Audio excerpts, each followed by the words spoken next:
Chains by Boss. Chains by Boss is now the official sponsor of the Cowboy Up podcast. If you need your custom cowboy chains, you go to Chains by Boss. You can find them on any of your social media. You can find them on TikTok, Chains by Boss on TikTok. You can find them also on Instagram, Chains by Boss, and you can also find them on Facebook. Chains by Boss will deliver the hottest new cowboy chains for you, and we recognize them as our official Cowboy podcast sponsor. Thanks. And always, Dallas Cowboys for life. Peace. The Cowboy Up podcast would love to welcome Vosqueros Gang as our official sponsor of the Cowboy Up podcast. Vosqueros Game has all your custom stickers, your custom towels, your custom tumblers, anything you need to represent your team, such as those Dallas Cowboys or even those hated San Francisco 49ers. Vosqueros Gangs have you. You can find them on all social media, especially Instagram and TikTok. The Cowboy Up podcast welcomes Vosqueros Gang as our official sponsor of the show. As always, Dallas Cowboys for life. Peace.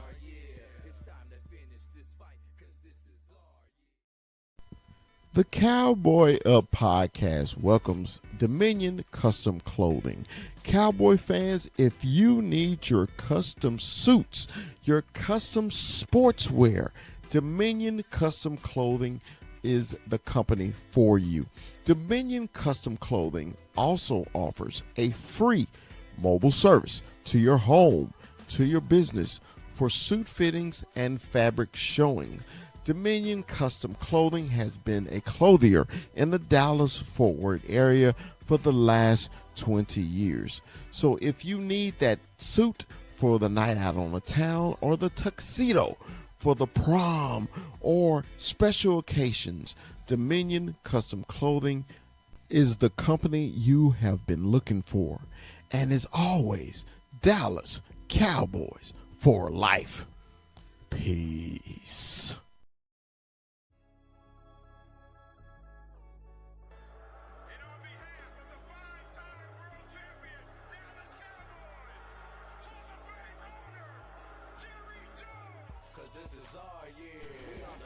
From Stop 6, Texas, it's the big fella. It's Dallas Cowboy Chris. And from the 915, Cholo Town, El Paso, it's our man, 21, Armando, 21. And from the hill country of Texas, Austin, it's our man, Retrofit Sports, Hook 'em, it's Rue. And from Tucson, Arizona, the player personnel director of the Cowboy Up podcast is Kuiper AZ. And from the great state of Arizona, he's Mikey 520.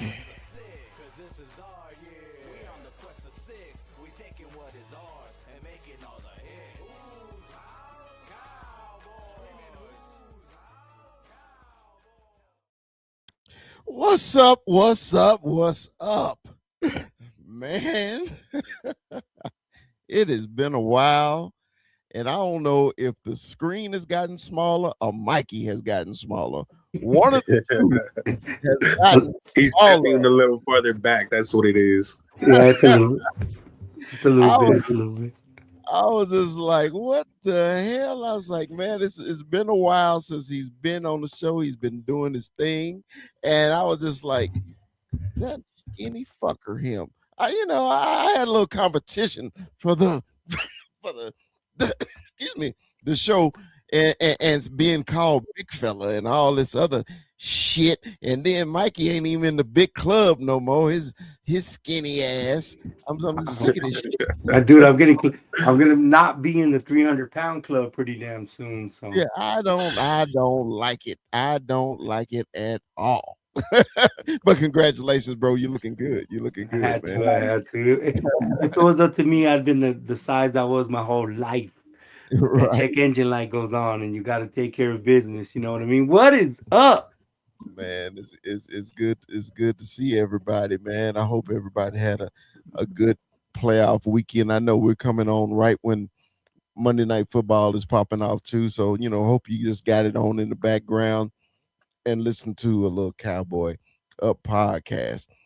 We got our man Chop that's joined us too. What's up, Chop? How you doing? What's up, fellas? Doing good, on, man. Chop? Doing good. Good to see you. Good to see sir. you. Yes, sir. And I had to do this, because I was told that I had to acknowledge him because he is the official winner of the Cowboy Up, the first. Hey, I gotta go real quick. Oh, you got okay. Nice to meet y'all, man. Hey, man, have a good show, man. We'll talk to y'all later, man. Thanks for coming out and watching the Cowboy Up podcast. We'll see y'all later. Peace. No, we don't. It's our man, Cowboy Corner. What's up? Hey, I ain't gonna lie. When you pulled Kuiper and Mikey up, I said, "Who the hell's that?" And then I said, "Is that?" My jaw was dropped up until you acknowledged your fantasy football winner. So, Mikey, congratulations, dude! You're looking amazing. Appreciate it, Bubba. We're getting there. We're getting there. You know how it is. Congratulations on your championship in the first annual, fantasy football. You got your kudos. I was watching that. I was watching that intro. I think after Mikey, it should be in our first annual winner for the 2025 fantasy football Cowboys Corner. You know what? That should be a part of the prize. 100%. I think that is because it's acknowledged for a whole damn year. Yep. Until there's a new winner, but I will defend my title proudly, and I will win yet again. Lucky ass bullshit. 2 times. Lucky bullshit. Style, 2 times. We're gonna get into it. Yeah, whatever. But that needs to be part of it. I need my acknowledgement on the intro. I I'm told you. saying what the hell ever because the fucker beat me. And I'm mad. Still got the best record. And it's funny. I know we're gonna get off of fantasy because I know people don't want to hear about it, but it's like I stopped playing fantasy because of I wasn't paying attention to the Cowboys. I would always pay attention to my fantasy team, but I can say it was fun this year because it was playing with people we knew, and just the shit talking back and forth. That's all it was. It was just good fun. And as soon as he beat me, it wasn't even a good doubles, triple zeros on the clock. My fucking phone is going off. I was like, I said, fucking Mike, what does he want? And I was like, fuck, you beat me. Now you got to call and rub it in too. I know. I told him before we played, I said, you better hope I don't win because you're not going to hear the end of it. That's what I told him. Well, I've been hearing it ever since. So, Chop, is a good thing you didn't join, because you'd had to hear it too, Chop. Hey, Root didn't play either, so I was all good. I know. But hey, man, let's get into a little football talk. Y'all want to do playoffs first, or y'all want to do Cowboys first? Which one y'all want? Cowboys. Shit, that's my vote. Let's talk Cowboys first. All right, cool, man. I was thinking, man, today would be a good day, man, just to pass out some grades. We ain't got to go person by person. We can literally just go by groups, okay? And what did you think of the group overall? Okay. Now, if you want to point out a player in that group, feel free. You can go right ahead and do that. But what I just want just your grades, because to me, the team didn't pass. It didn't pass. I mean, if we didn't get to the playoffs, it didn't pass. But it may be some people on the team that did have passing grades, right? So I want to get into that, man. I want y'all honest opinion. Don't sugarcoat it. I mean, if you don't like that group or one of them people in persons in that group, tell me and say it. Hey, that fucker, because Mike ain't scared to Cowboy Corner ain't scared to say them fuckers gotta go. Okay. If you're sissified in the comments section, buckle up. Yeah. So, like I say, we ain't got to go person by person. We just gonna go groups, okay? And like I said, if you want to single out a person in that group, you can go right ahead, okay? So we're gonna start out first with our DB groups, and I'm gonna go first. I'll be real quick. F. Next, what you got? F minus. F minus, complete F minus in every single one of them, especially Trayvon Diggs and Deron Bland. You guys are getting paid too much, and you guys dropped the ball way too much this season. And the safeties, was that a metaphor? God, cut every safety. Was that a metaphor? I don't think it was a metaphor. I think he's being truthful. I think it works perfectly either way. So 520. What did you think about the DBs? Well, obviously you didn't see Donovan Wilson out there. Talk about shitting the bed. He didn't even make it into his school clothes. Talking about fucking getting a nap. That's the epitome of being late and not even being saved by the bell. He wasn't waking up in the morning and the clock was out of order. He didn't make it on time. He didn't see himself look and give himself a look to see the blood fly by. No, his ass took a shit in the bed and never made it to school to get a motherfucking grade. He's still wondering, fucking knowing what a cover 2 is. Fuck Donovan Wilson. I can't stand these proponents. He's worse than Wilcox. At least Wilcox brought the boom. He's the worst cover safety that I've ever seen in my damn life. Couldn't find a black cat in a dark room in a corner that ain't there. Not knowing at the time this is a kid's game and he didn't even know how to play a kid's game as an adult getting millions of dollars. And I say Donovan motherfucking Wilson. And don't get me started on Kenneth Murray, but that's just another fucking shit altogether. All right. Like I say, don't hold back. If you got something to say about it, say it. Chop. You up next. What did you think about the DB room? F. That was just it. Plain and simple. Yeah, plain and simple. It's simple. Yeah. Yeah. I agree. Okay. Cowboy Corner. It's an F. Everybody's right. Everybody's right. It is most definitely an F. I will say this though: Al Harris was missed in that cornerback room. He might have babied players and everything, but technique all the way around was straight garbage. Deron Bland did not look the same. Trayvon Diggs didn't look the same. He even left the facility, did his own rehab, and still looked like complete garbage. You talk about Malik Hooker being hurt, not looking good. Marquise Bell, that was supposed to be a high guy coming into this season, looked like everybody regressed. Nobody improved. Right. And I think that was the Al Harris effect. You look at those Chicago corners, those Chicago DBs. They're playing well. They're in the playoffs. They just beat our right, playing right. Right, yes. right. But see, Nashon Wright was a failure here under Al Harris too. Let's not forget that. Well, and then to add to what you're saying, it's not garbage. It's the garbage. You've seen the meme with the little kid. They ask him to fucking spell garbage, and he says GBITCH, and the uncle looks at him like, that ain't right. That's the garbage that motherfuckers were playing. Don't do it, big fella. Don't do it. Don't do it. Don't do it. It's a setup. All right. That's a setup. All right. He's on garbage. So look, man. It's a consistent. They fail. So we starting off our first grade on the report card. When the parents see it, the first initial one is an F. Okay. I think it's an I, boss. It's an incomplete. Because to get an F, you have to have an effort. These fuckers didn't even show up. They got I's. This is lower than F.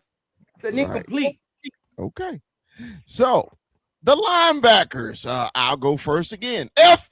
Okay. What do you think, Kuiper? I'd go so much as to say a D, honestly, because there were glimpses in games where these guys really did pop off. When we started going into the 5 front, there were dudes, not Kenneth Murray, but there were games where we saw legitimate potential. There's a couple dudes that bring the whole group down, but there's a couple dudes I could see being a future starter. Yeah, and I agree with you about that. But when you say bring the whole group down, that's why they got an F for me, because those ones brought. You know how that you had that real nice teacher that said, "Hey, we're gonna grade on the curve." Okay, when the whole average of the whole class is a 50 and below, that's shit straight again. That's how I consider our linebacker group. 520. What you think about them? The same fucking feeling. I get it. We were hurt, overshown, all of that. But a semblance of playing this damn game. Kenneth Murray was the worst linebacker I've ever seen play on a football field. And you know what's even sad? We traded for a guy named Luke Wilson, and that guy was even worse than him. Stanborn was even worse. It was the Logan. Great White Hopes getting shades of Sean Lee, right? And I don't know how you could put a D in front of these papas. There was no D play. There was no D at all. Kenneth Murray is the worst freaking linebacker I've ever seen in my life. He's on the floor right now, missing a fucking tackle, missing assignments. Did Kendricks last night? We saw it together. Maybe he was a step slow, but he had the acumen to play the damn game and be in position. Man, we were missing Kendricks last night, weren't we? I was missing Kendricks, even though he was a step slow and $1 short, but that was better than the bullshit fucking we got. Of course, Overshown, we can't shit on Overshown the whole much. He could only do so much. You could tell he came back from an injury.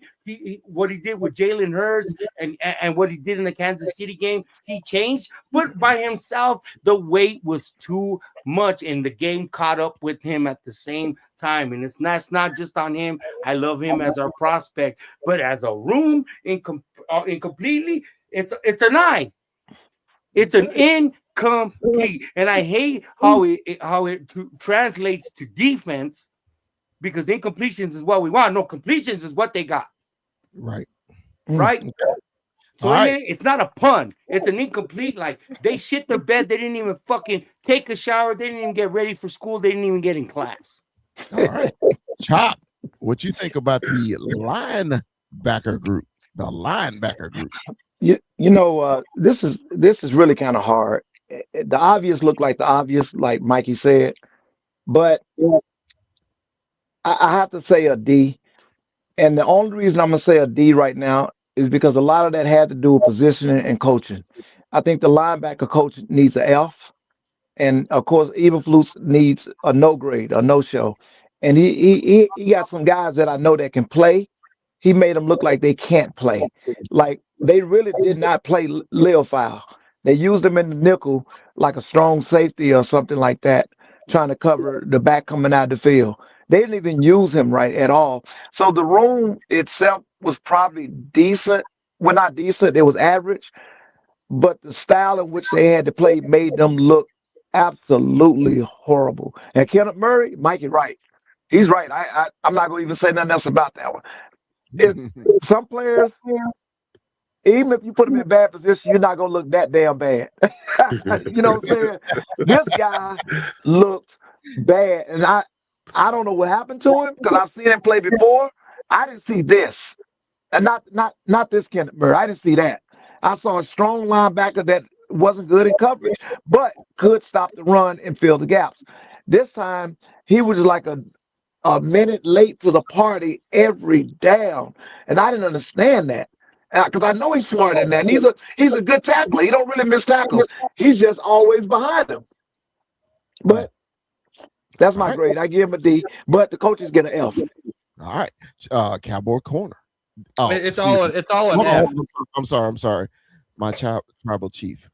Yes. What's your grade? Oh my God. Yes. Here we go. No, Glaziness. it's an F. I swear, man. It's an F. It's an F for me. There's no such thing as a D for players and an F for coaching staff. But collectively, they all sucked, respectively. They all sucked. When you look at Maris Luafau, he took a step backwards. Overshown looked slower.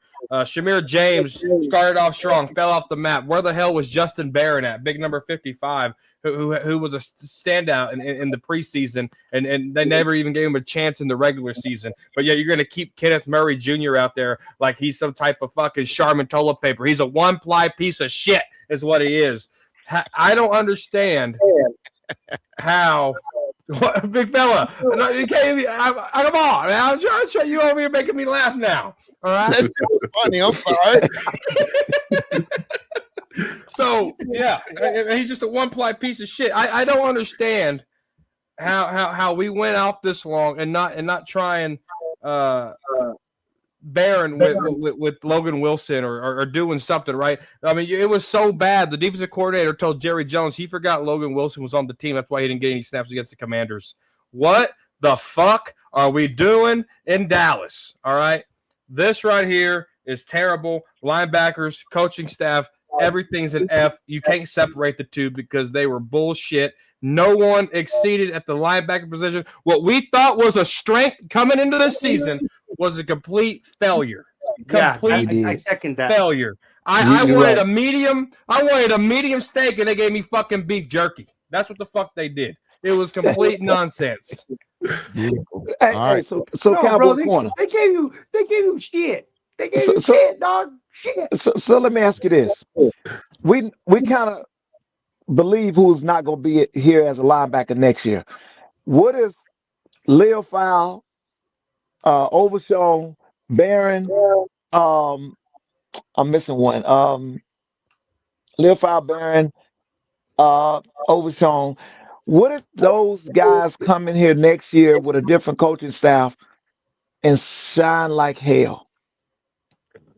You can only polish a turd so much before you have to flush it.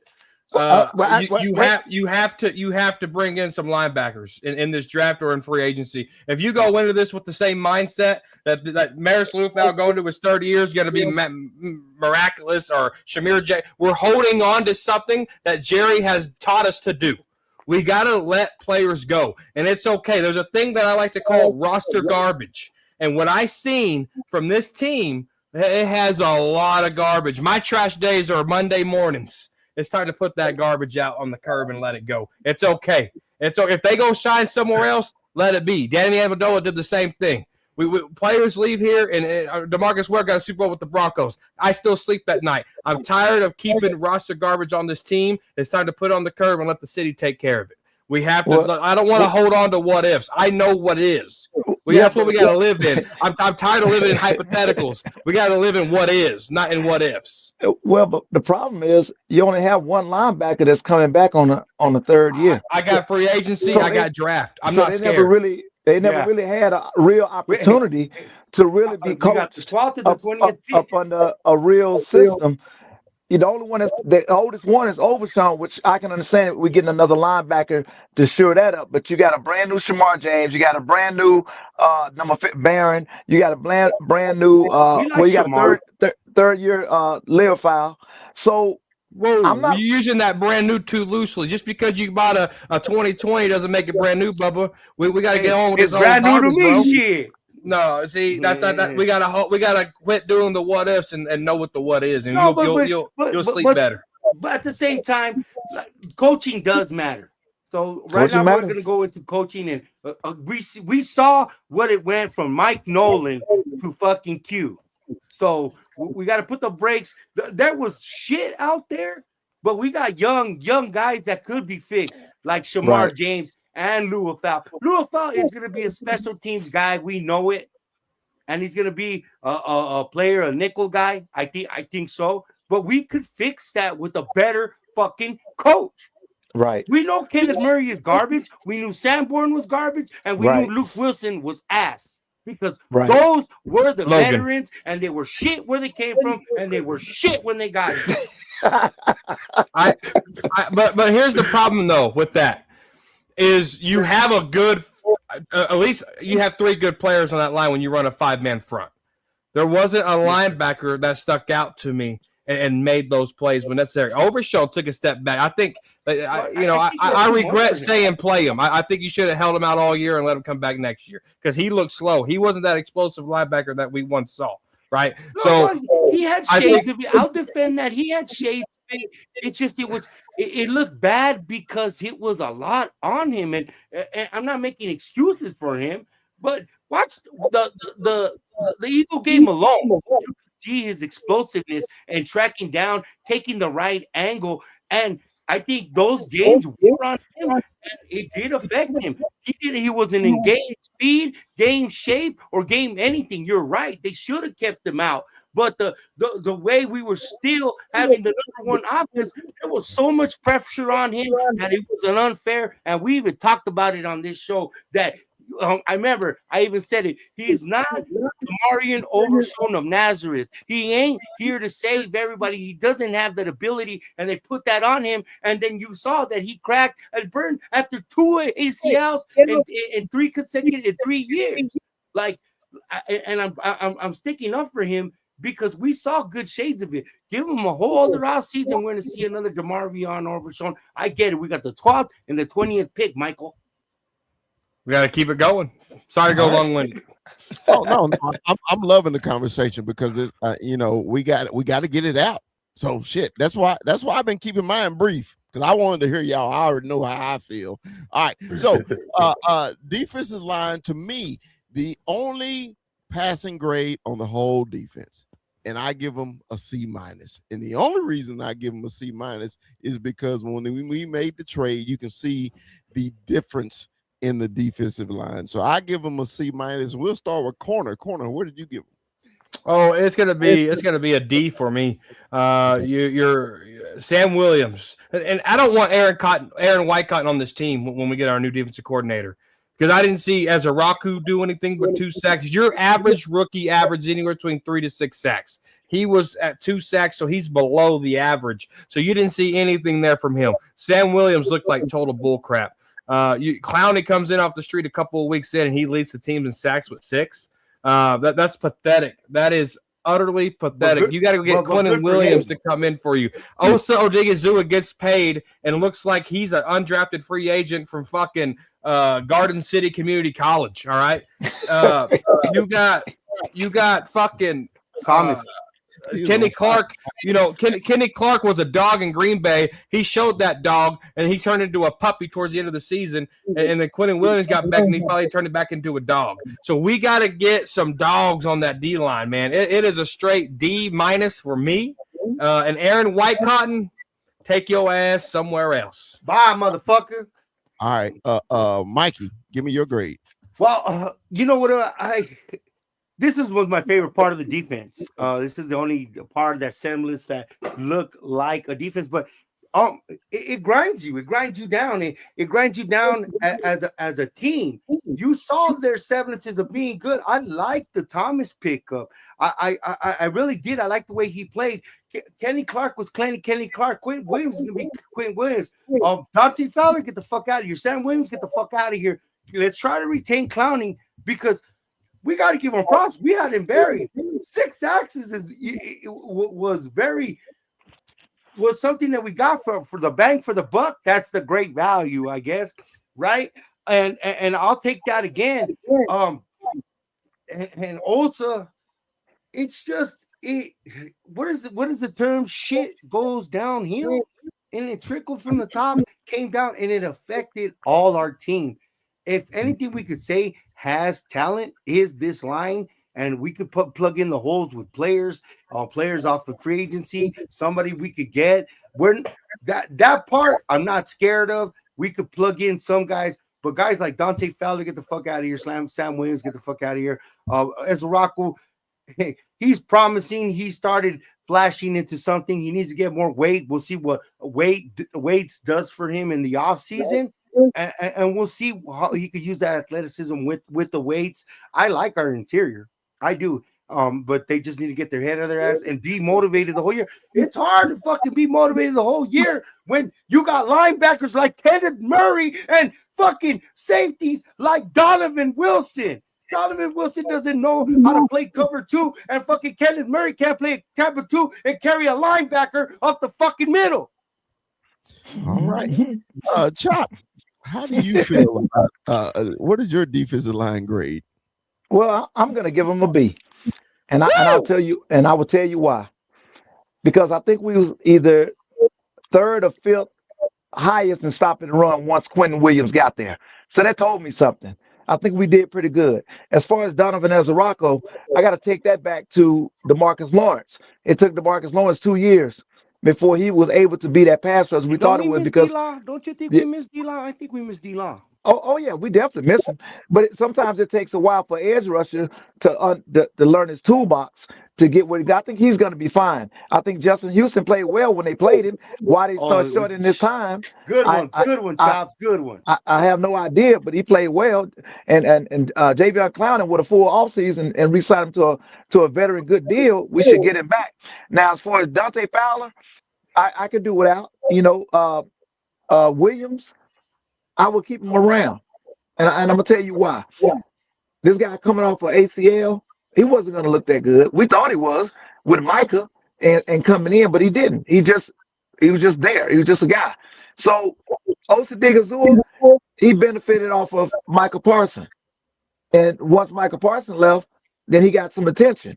But I guarantee you, those three on this line, even though they all ain't going to play together all the time, they're going to be good. They're going to be good with a full off season and being together as a unit.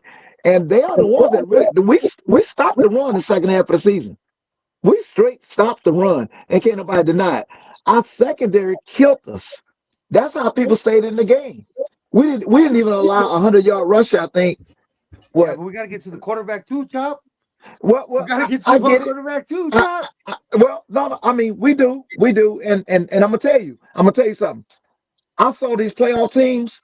Hardly none of them got to the quarterback. Yeah, you're right.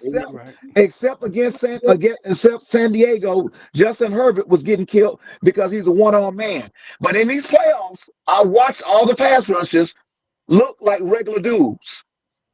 So even though it did put pressure on the quarterback, but there was no killer DN in these playoffs.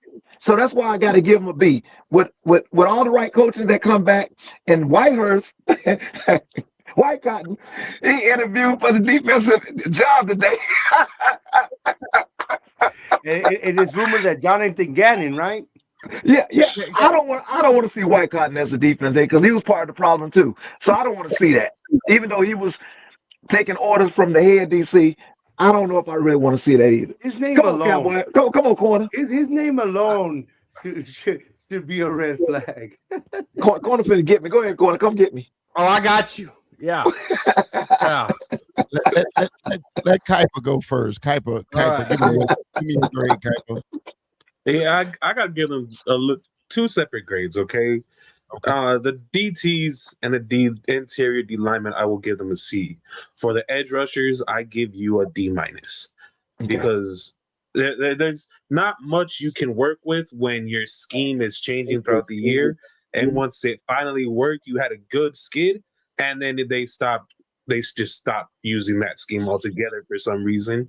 I think this group is definitely very dependent on what coach is going to get brought in and what scheme as far as how good they'll be next year. But, man, I hated watching Ezraku play so much as a rookie. I would see the dude every single time just go straight past the tackle, let the running back go right through. You rush all the way upfield, Jalen Hurts just ran for 10 more yards. Yeah, that's something Louisville kept doing too. Hey, you're right. Real quick, I want to thank my man Taylor here because he is a Niner fan I used to work with in San Francisco, and I called him.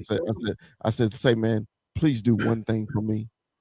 Have your boys beat the shit out the fucking Eagles. Hey, you know what? Thank you, Chicago Bears. Hey, FUCK.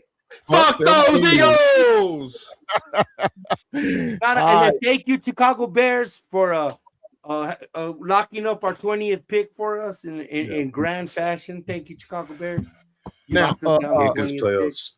I hate now, this Corner, playoffs. you wanted to rebut Chop. What did you Yeah, want to say? yeah. So he said B's, and that I'm going to give him a B, and that stands for brave. All right, because you got. He talked about stopping the run. You played the Raiders, and you stopped their run. You played the Chiefs, and if Isaiah Pacheco played that whole game, he was picking up like 10 yards a carry. So there's that. But the other guys behind Isaiah Pacheco wasn't very good. Then you played the Eagles. Saquon has the Madden curse. What about that fourth game, Chop? You want to remind me what we did against the Detroit Lions when a real team came to play? Oh, okay. I'll remind you. Yeah, we know you know that game. Williams, 96 yards. Montgomery, 60 yards. Over 150 yards rushing when a real team came to play. All right.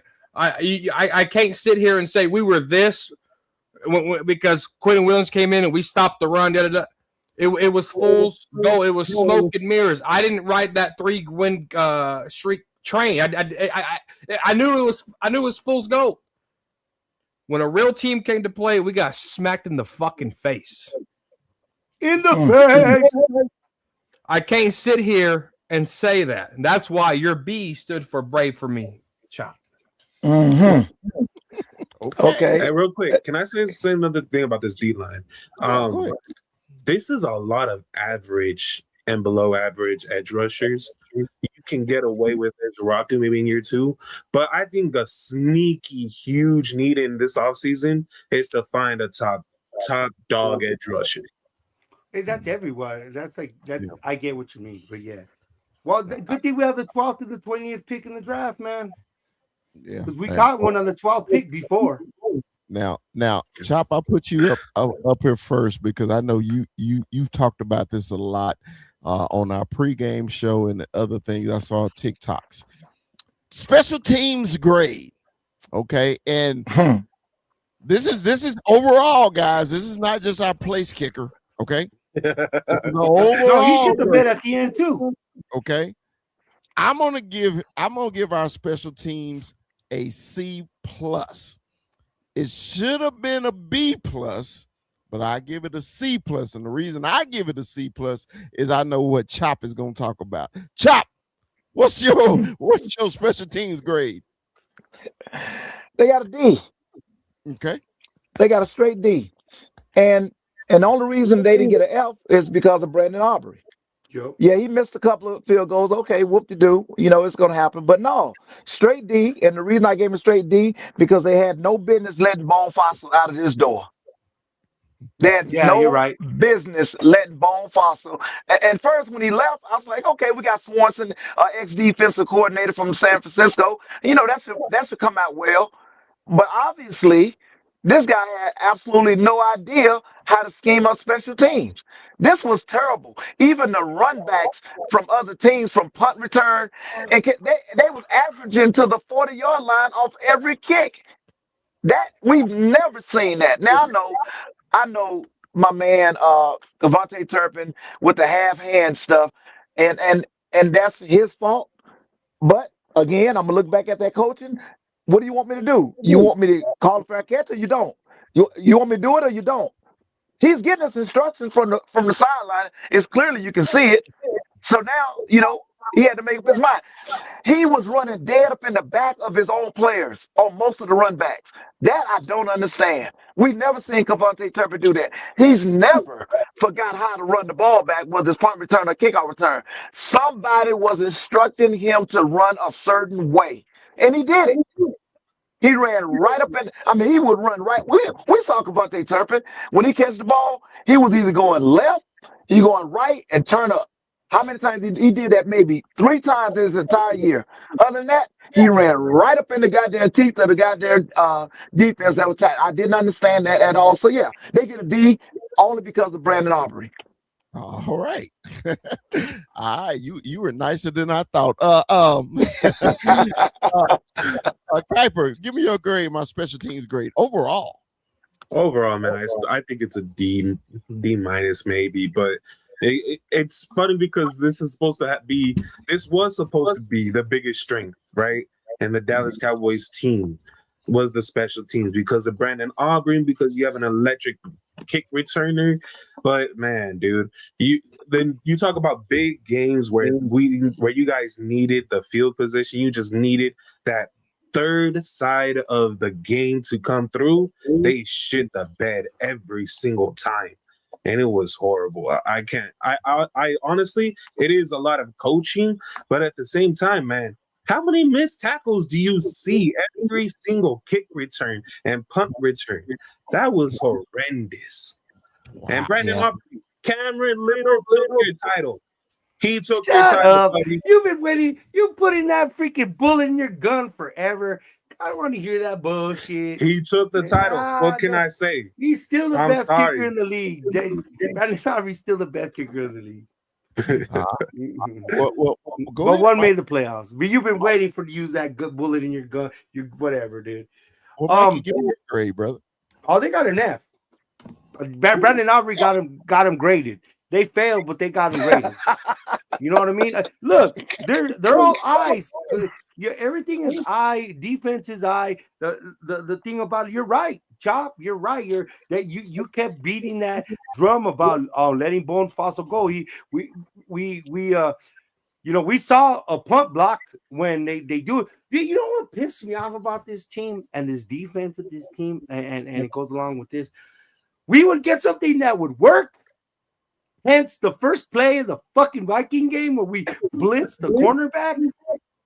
And then we would stop doing what worked for some fucking reason. We blocked the fucking kick in the Cardinal game. We saw, rest in peace, Marshawn Nealon. And we're not going to act like that didn't affect our team at all, but there's no excuses. And we didn't block shit all year. And what they did was they blocked somebody and bull rushed Marshawn Nealon's guy, and then you got a free Sam Williams. In fact, Sam Williams blocked the kick. Marshawn Nealon picked it up, but we never saw that again. Maybe the fake was cool. Brandon Aubrey getting that first down, that was cool. And then having teams just start on the 40, yes. It was putrid. Any sort of semblance of what we got, it was coaching 100%. It was 100%. Cavante looked like he regressed. A lot of spectacular things that we thought were our strongest suits regressed, and it's 100% because of coaching. All right, corner. What was your grade? Chop, it's an F. Chop had me up until you said whoop-de-doo about Brandon Aubrey. Dude, I'm nervous about Brandon Aubrey. It's scary about Brandon Aubrey. Since the Cardinals game, Brandon Aubrey is 63.1% accurate. Since the Cardinals game, 63 point, and that's whoop-de-doo, Chop. That's scary for a guy in a contract year. Let me add two. We didn't kick for field goals when we should have kicked for field goals in that game too. We went for it on fourth down in our own zone twice when we lost possessions. If we would have kicked it, it would have made a different game. 63.1% since the Cardinals game. That's 9 weeks of bad kicking by your kicker. I've seen that from Dan Bailey. I've seen that from Maher. I've seen that from Greg. I've seen that from Greg the Leg. Now I'm seeing that same trend with Brandon Aubrey. In a contract year, unacceptable. I would be okay if Brandon Aubrey moved on because at a 60 you're accepting 63% kick radius for Brandon Aubrey. You're okay with that? Absolutely not. This team,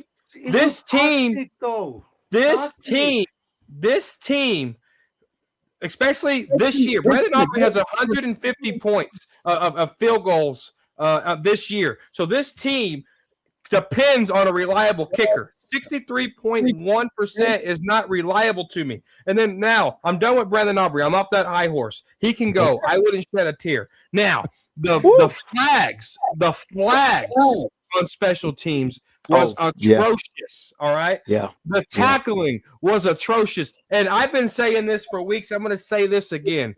Let's trade Cavante Turpin and let's trade Brandon Aubrey for a special teams package. Let's see what we can get with those two paired up because Turpin sucks. bad. It's overhyped. It's underperformed. It's overrated. All right. He has not returned a single touchdown in 2 years. Why is he still back there and then he pumps the ball and spanks the ball like he was gonna do something? That guy sucks. He carries better than he does a kickoff return. This guy fucking sucks. Why is he still on this team? He needs to go. He needs to fucking go. There's no reason why Turpin should be on special teams anymore. Zero reason. Well, he just got paid, corner. I don't give a rat's ass. He got paid chump change. His dead money is less than nothing. Zach Martin on the bench makes more than Kevontae Turpin's whole contract. Cut his ass. Hey, he returned against Washington last year. You said 2 years. Last year he returned against Washington.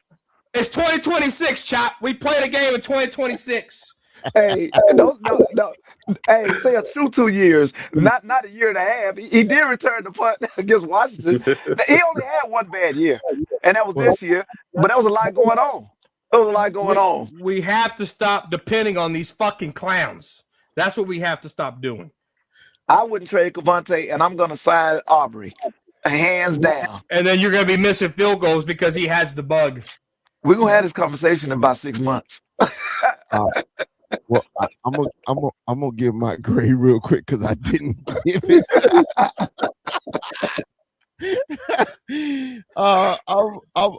I'm gonna say a solid C.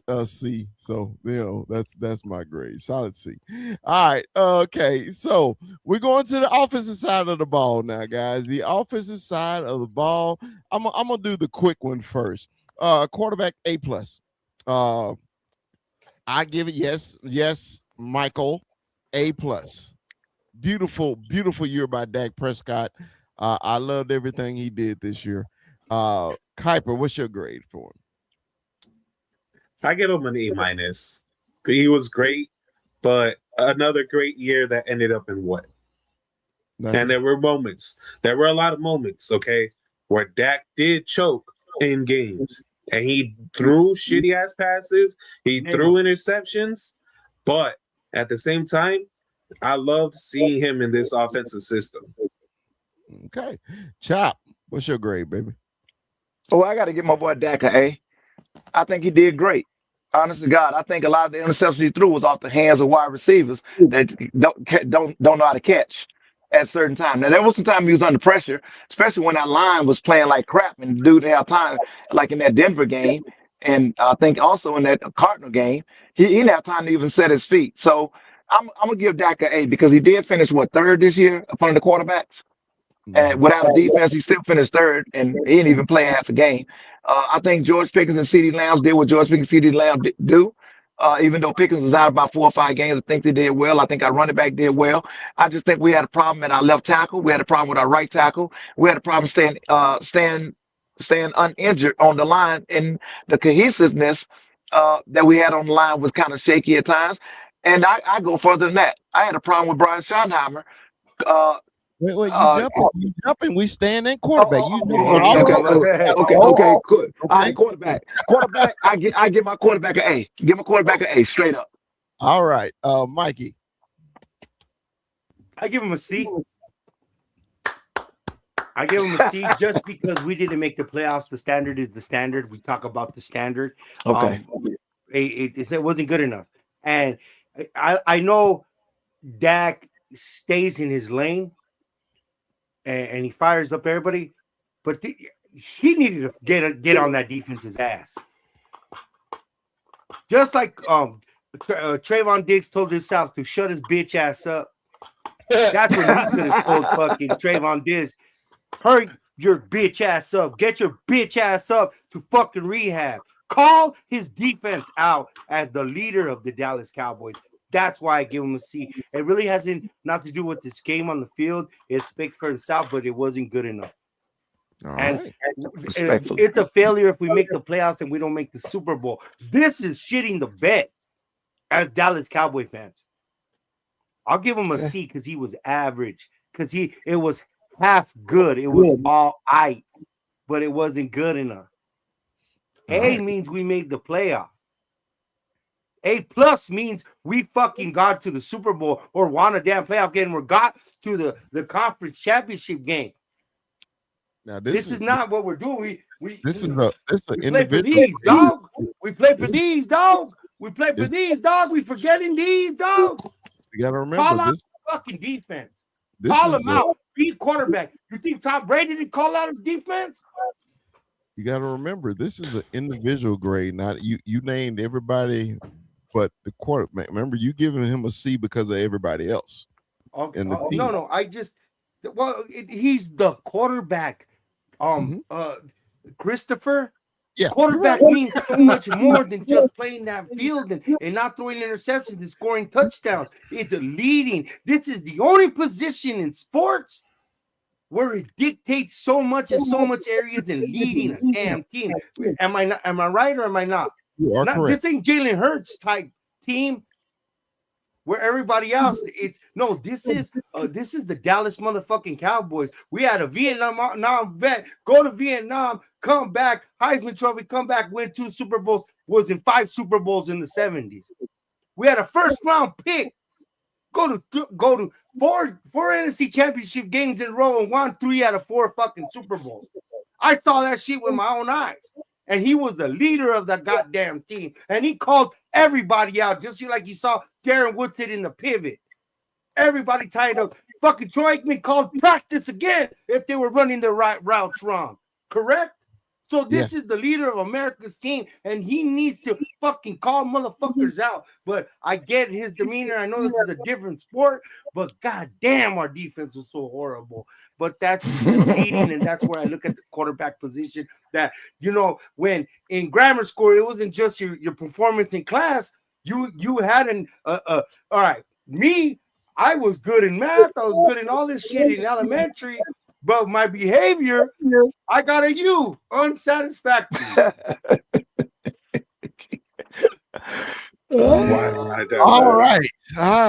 Cowboy Corner, what's your grade on the quarterbacks? On the quarterback, it is a C- for me. Okay, and here's why for the Dak Prescott and Joe Milton gets a complete F. Okay, Dak Prescott gets a C because of this right here. All right, he has 30 touchdowns. A third of his touchdowns. Okay, a third. That means 10 touchdowns. 4 came for the Raiders. 3 came for the Commanders. 3 came from the Panthers. 4 of them came from the Jets. I mean, we're stat padding against these crappy teams, all right? Dude, if we're gonna, the fucking Patriots won their division. If we're going to shit on Murray and talk about his performance, if we're going to do all this stuff, we have to talk about this quarterback. 30 touchdowns, 10 interceptions, 67.3% completion rate. All good at that. Okay, let's go back to Week 18 against them bum-ass Giants, all right? Dak Prescott played a half. Can we talk about that turnover or that near turnover he did with that fumble? A blatant fumble in a game that don't even matter? The guy Jackson Dart played better than Dak Prescott in that half all day long, 365 days a year. That's what my eyeballs see. When it mattered the most, Dak didn't show up when it mattered. 0 touchdowns against the Broncos. All right, 0 touchdowns against the Vikings. The dude had 250 yards at home against the Cardinals. Like we're gonna sit here and just give this quarterback an A, but everybody else is B- or lower. But that Dak is on this pedestal? No, sir. Not on my watch. Absolutely not. He contributed to this bullshit. He started the season with 0 touchdowns against some bum-ass Eagles, all right? He was in a system that worked for him until it didn't. When stuff got figured out with Dak Prescott on this offense, he crumbled like a crumbled cookie on a Sunday afternoon. So, are you telling me? I just want a yes or no answer. I just want a yes or no answer. Are you telling me the third best statistical quarterback in the league has a failing grade? Is that what you're telling me? Yes, Okay. absolutely. So Do I need to go over the stats against them? Explain Do I need to go no over those stat padding teams again? more. You ain't got to explain no more. I Jets, just wanted to make sure. Okay. Jets, Commanders, Vikings, or not Vikings, Raiders. Those were stat padding games, buddy. Stat against teams that don't matter. Well, tell me what he did against the Broncos. Tell me what he did against the Lions. Tell me what he did against teams that actually played. I blame Tony Romo. One word answer was a yes. You said yes. You didn't have to. But you have to, if you're going to look at the bigger picture with other guys, you have to look at the bigger picture with this quarterback. So okay, so the number one quarterback and the number two. So if they threw a lot of touchdowns against a lesser team, that's not stat padding, but it is stat padding when it's come to that. All right, so we'll go to the tight end. We'll go to the tight end. That's why he's the host. All right. So pull that comment up. Pull the comment up. Okay. All right. What's the score? WWE, there it is. And I don't even got an apron on. I just give it to you with spatulas, baby. That's it. He didn't say what you were cooking was good. He just said you was fucking cooking. Anybody can cook. This is gourmet, baby. Gourmet. Salty ass shit. This is gourmet. Oh God. With salt on it, bro. Turn the goddamn stove on. That don't mean you cooking it. All right. Anyway, I'm gonna quit fucking with corner. I love it. My tribal chief, my fucking tribal chief. All right. Tight end grade. I give them. I'm gonna go real quick. Oh, you want to go first, Mikey? Yeah, you can go. Yeah, first, I'll go Mikey. fucking first. Go ahead. And this is a motherfucker we need off the team. We just gave him we gave him the money. But Brendan Spanford is the man. Get the fuck, trade Ferguson right yesterday. Tired of his ass fumbling 4 games in a row. He's lucky. Look, we saw him do it against the Cardinals, right? He fumbled against the Raiders. He almost cost us the game versus the damn fucking Eagles. He's lucky that fucking fumble went out of bounds. If the Eagles get that fumble he did in the 4th fucking quarter, that would have been a different game. And he got lucky. Tired of his ass fumbling. You can't fumble 4 games in a row after you get your fucking money. Yeah. But when you got a Brevin Spanford on your heels, I would trade Ferguson in a minute. I give Ferguson an F for Ferguson. He made a letter grade. Yeah, he showed up, but he got an F. The future is Brevin Spanford, and I'll fucking double my money on that. I give Spanford a B for Brevin. And Schoonmaker, he could block. And he got, when they threw him the ball, he didn't drop it. But they rarely do it to him because they know he ain't the dude. But Brevin Spanford is that dude. Yeah. F for Ferguson. The whole fucking, for Ferguson, fucking F. Fumbling the fucking ball. And then he has the nerve to have his own radio show. All right, Kaifa, give me a grade for the tight end room. I give them a C because as a unit, they did produce. You know, the blocking was pretty decent from Schoonmaker. That you could see the film on what Clayton Adams was doing with these tight ends. Ferguson, man, Jesus Christ, he had a decent year, but my Lord, brother, you choked so many times. It wasn't just the fumbles, man. How many fucking drop passes did this dude have? Drop touchdowns. Touchdowns. My God. I couldn't believe that this was the Ferguson that we got this year. Because I low-key thought he was gonna have some sort of McBride-ish type of year in this offense. Okay. That's fucking filet mignon with McBride. Fucking that's a triceratops shit with fucking Ferguson. All right, Chop, your grade on the tight ends. Yeah, I got to give him a C as well. Ferguson took a bad step back, and Brevin Spanford did outplay him. And I'm not sure why they took him. Well, I know why they took him off the field because they paid Ferguson all that money, and somebody didn't want to look bad. But before I go on, Corner, you know I got to come back on you with this Dak Prescott stuff because I'm a Dak Prescott fan. Oh, I know you are. You're gonna lose. You're gonna lose. Bring it. I got to tell you this. I'm looking at the very first game that Dak played against the Eagles, which they lost, which was a playoff team, which he was 21-34, not bad numbers for 88 yards. He won against the Giants. It was just the lowly Giants, but he threw 361. He lost against Chicago, but he threw 31 for 40 on a 9 incompletes for 251 yards. This is defense I'm telling you about, son. Listen to him. I'm teach you something. He ran against Green Bay, 31 to 40, lost the game, 319 yards, but it was an overtime game. But that was a playoff team as well. But we're not counting them. Then we're going to skip the Jets. Carolina, playoff team, 25 or 35, 261 yards. This is Dak Prescott. Defense not doing the damn job. Washington, they won against them, but that's just lonely. Watch. We don't even look at those stats. The stats for Denver, 19 to 31, bad game. Denver set them down, 188 yards. Arizona, not going to talk about them. The Raiders, not going to talk about them. But we're not going to talk about the conference champions. Why not? Why not talk about those two shitty teams? Because I'm agree with you on that one. But on the conference champions, the Philadelphia Eagles, they won. He threw for 23 or 36 for 354 yards, son. That's a playoff game. All right, here we go. We're going to go on back down to Detroit. He lost the game to Detroit, but he was 31 to 47 for 376 yards. What happened to the defense? See, that's what you're not including. He lost the game, but the defense couldn't stop no doggone body. He played against the Minnesota Vikings, 294 yards. The Chargers, 244 yards. These numbers are for real. We didn't have a defense. It's the only reason we can put it all back on that. Because we didn't have a defense stop. I think if you score close to 30 points, you're supposed to win all day. Okay, are you done? No, but I'm gonna let it go right now. Okay. Now, it's hilarious. It is hilarious that he brought up all these games and stuff and all this and that, and then he gets a round of applause. It's cute. It's cute. But well, you brought up the games first. But okay, so you want to talk about playoff teams in quotations. So you talked about the Packers game, right? The Packers game. I'll let you speak. You brought up the Packers game. All right.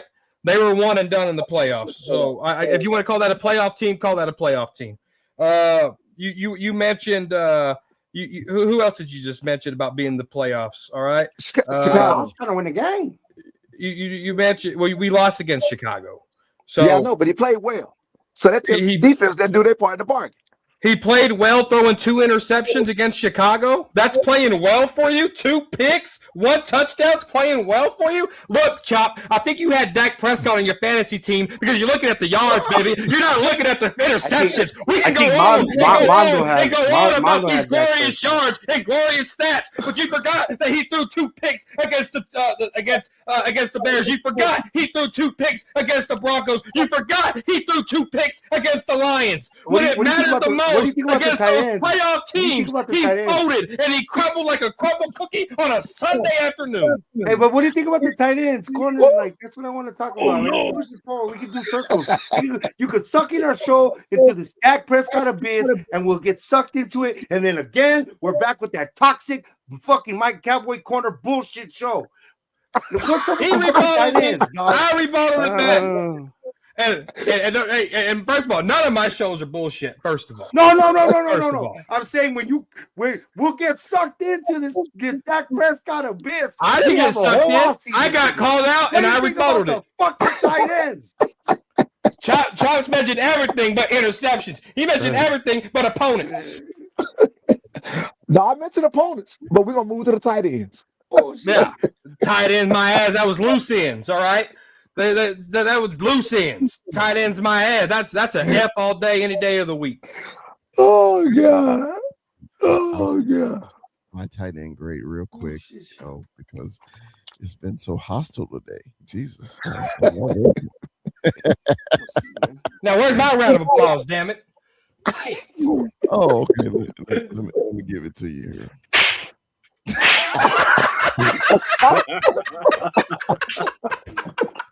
Bro, they're so lame. What happened, damn it? Sorry, guys. Oh God. He wanted his round of applause. I gave it to him. Oh God. Man, I missed it. You gotta love it. Sorry, guys. Gotta love it.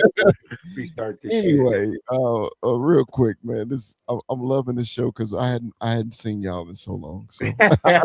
I thought this was gonna be a real quick show, but I guess not. It's not. We can fucking do this all night. And when we get to this rodeo, we know who the bull is and we know who the damn rider is. We gotta fucking be the clowns and fucking crowd this bitch. So I give the tight ends C minus, and the reason I give them a C minus because I did love their productivities, but it was too many turnovers. I'm giving this the group grade.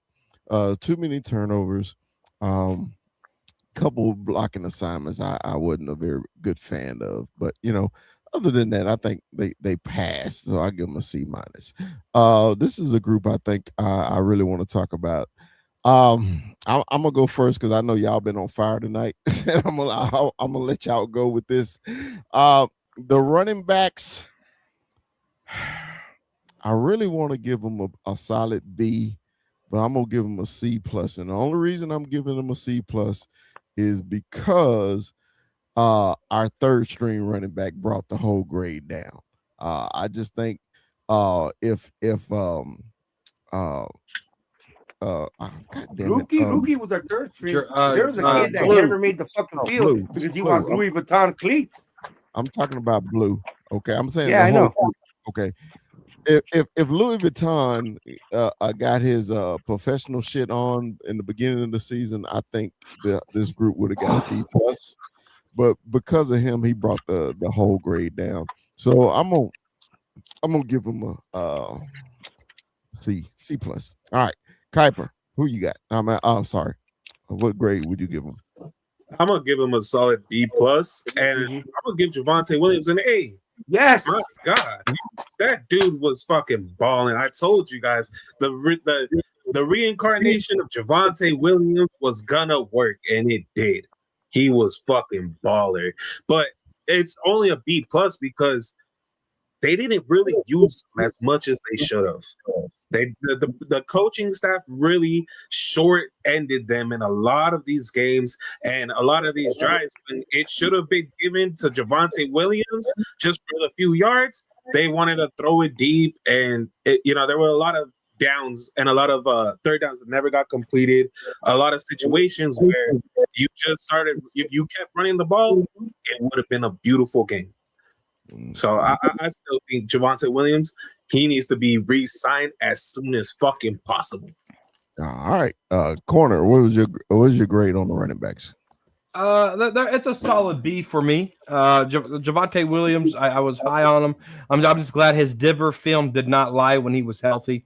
Malik Davis coming in here and filling in for a running back like Jadon Blue. I give him, it's a B for him. I think he took advantage of all his opportunities. Phil Maffa was a red shirt year with the shoulder. I like that strategy there coming to next year. Jadon Blue's performance in Week 18 against them bum-ass Giants I liked. He did something that Dak couldn't do, and that was make plays. And so I feel like, it's a solid B for me. Okay, Chop.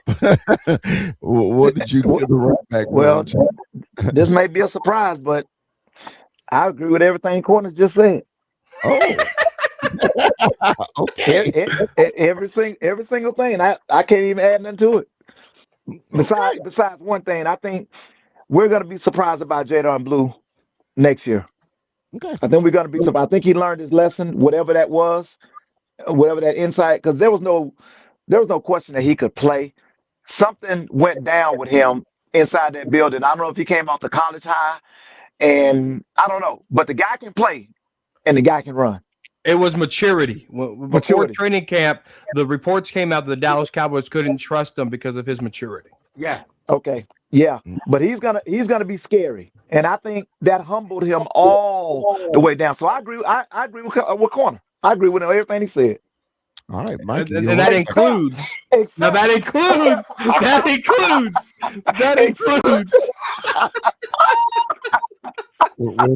We're done talking about Dak for the whole show. All right, We do this all. We're gonna be doing this for the next months, Mike. months. We know it. We know it. No, Mikey, all what you day. when it comes to Javante Williams, it's an A+.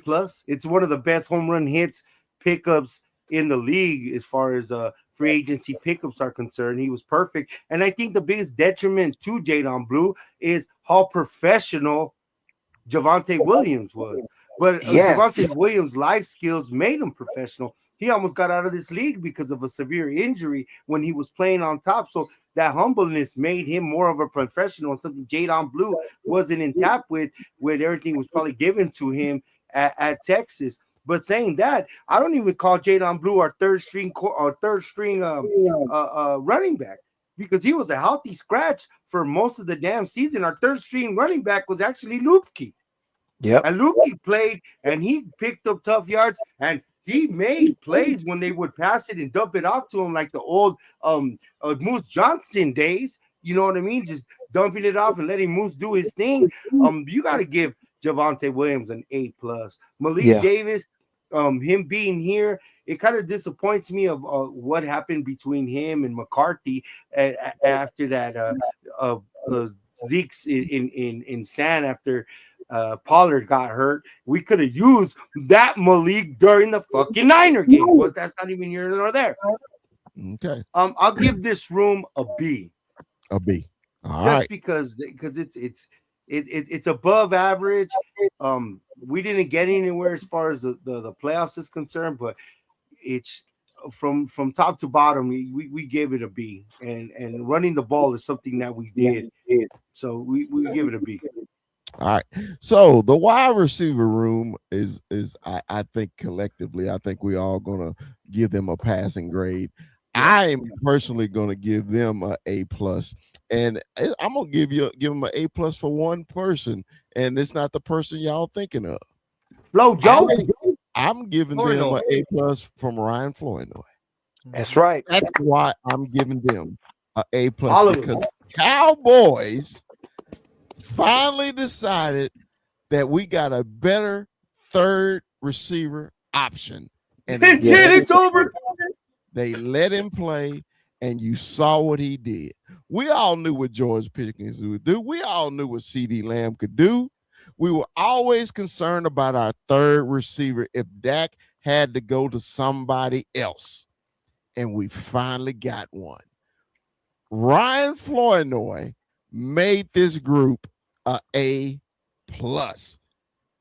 520, you go first. Yeah, I'm on board with that. That George Flournoy, when Flo was there, he was there breaking around. He was fast. He had wiggle. He always found himself in the spot. He reminded me of that third wide receiver. Remember that? And you're gonna help me with this one, corner. Remember, Number he 85. wore number 1. He went to the Dolphins. Oh, Wilson. Cedric Wilson. Cedric Wilson. Yes, thank you. He was a Chippewa. I love me some Cedric Wilson, and Flo remind me of that third kind of wide receiver, a dependable guy, and he could do his damage and cut big, considering the two egos he had in the building. Of course, George Pickens by himself, when he was by himself, that's another one of the best acquisitions that old Jera did, and we got to give it to Jera for that. And CD's drops really, really hurt us, considering how much targets he got. And I get more targets, statistically, you're gonna miss the balls, but he wears that number 88. And the attitude and the body language, I get their divas, but that shit resonates a lot with the whole damn locker room, and it feeds off. And if we went back to that remember we had that discussion on Big Fella, if he was a number 1 at one point. Yeah. I'll say his third year or second year. Remember when we were deciding what he was going to be? Well, he had a lot of those moments. Don't get me wrong, we love CD. But I think sometimes CD is a big ass detriment to himself. And as far as Pickens, and you're going to nitpick Pickens, and I forget what game it was where he could have took over and he didn't. He took a big shot at the beginning of the game. I think it was it the Viking game? He took a big shot going around off the middle, and I think that really affected him for the rest of the game. And they said he short-armed it, and he was just in of putting in a whole effort, and he kind of looked like AJ Brown did last night. It was the Lions for the rest of the game. Was it the Lions game? Yeah, it was Thursday night but football. He took a shot. And I don't want to make excuses, but he folded. I'll give this whole room a B plus because it's obviously the most talented room. Okay. And then they got the third best statistical quarterback in the league throwing him dots. All right, Chop. What grade do you give the wide receivers, Chop? Hey, I'm with you. I got to give him an A plus. Well, can't give him an A plus, but I can give him an A. And Floyd Noyd was that dude. If y'all can remember, Floyd Noyd, we've been watching him. This is his third year, if I'm not mistaken. We've been watching him since. Well, I've been watching him since Chris Carter brought him out. When Chris Carter brought him out and said, "This is that dude," because he run a 4.4 something, but he was at the combine running. I don't know if y'all seen that commercial. Yeah. But Chris Carter had already signed off about this dude, so I've been watching him, and he just didn't get a fair chance. I'm glad they brought him along like they did, because he probably wouldn't be who he is now. And he really solidifies these three wide receiver rooms. And the next guy that we're gonna see, and y'all can hold me to it, Trayshawn Holden. You watch what I tell you. Trayshawn Holden is going to be a problem. They just didn't get a chance. I mean, he had his issues, coming out of college. He's just another small wide receiver. I think his size really is detriment. So we've had a lot of that version of that wide receiver. I remember Papa's called him a bunch of midgets. No, he's 6'3", 220. Oh man, is he? Yeah. Okay. Then I'm not mistaken. And if you get a chance to see some of his film, and the most famous film that you're gonna see from him is when he ran over Shallow in that Oregon game against Colorado. That you'll see a good version of him then. But I think he's gonna be really good. I think he humbled himself down a lot because he was kind of one of those guys. Not probably exactly Jaden Blue, but I can't wait to see him because I don't think Mingo will be here. I don't think the rest of those receivers going to be here, but I think he's going to make the squad next year as well. And people forget he's out of Alabama to be recruited to Alabama as a wide receiver, and not this version of Alabama, but Nick Saban's Alabama. That says a lot about what his talent is. Absolutely. Kuiper, what's your wide receiver grade? I don't give them an A. I give them a B. Simply put, because there was so many big moments, man. So many big drops, and in the biggest game in the season to me, the Lions game, right? Just shitting the bed with effort, and that was one of the worst games I've seen from a receiver. And George Pickens, you get called out by all the other players. Did you get my take? Did you listen to what I said? I understand that, yes. But at the same time, he's a physical receiver. George Pickens has taken hits like that before, and it shouldn't. I know it affects him. I know it affects a player, but at the same time, if you're injured and you're not, and you can't go 100%, you shouldn't be in the game at all. With how much that affected him, that much, he shouldn't have been in the game then. But there was just too many drops in the big moments, too many times where they just came up short. The stats are great, sure, but I think that was more of the system, to be honest. Okay. Cowboy Corner, your grade for the wide receivers. Yeah, just real quick. Donovan Ezeraku was arrested yesterday for reckless driving, so there's that. But anyway, oh my God, Sam Williams on brand, bro. Shit. Oh my goodness, man. Schottenheimer, dude, your culture bullshit is expired. So receivers. Sorry, that just pissed me off.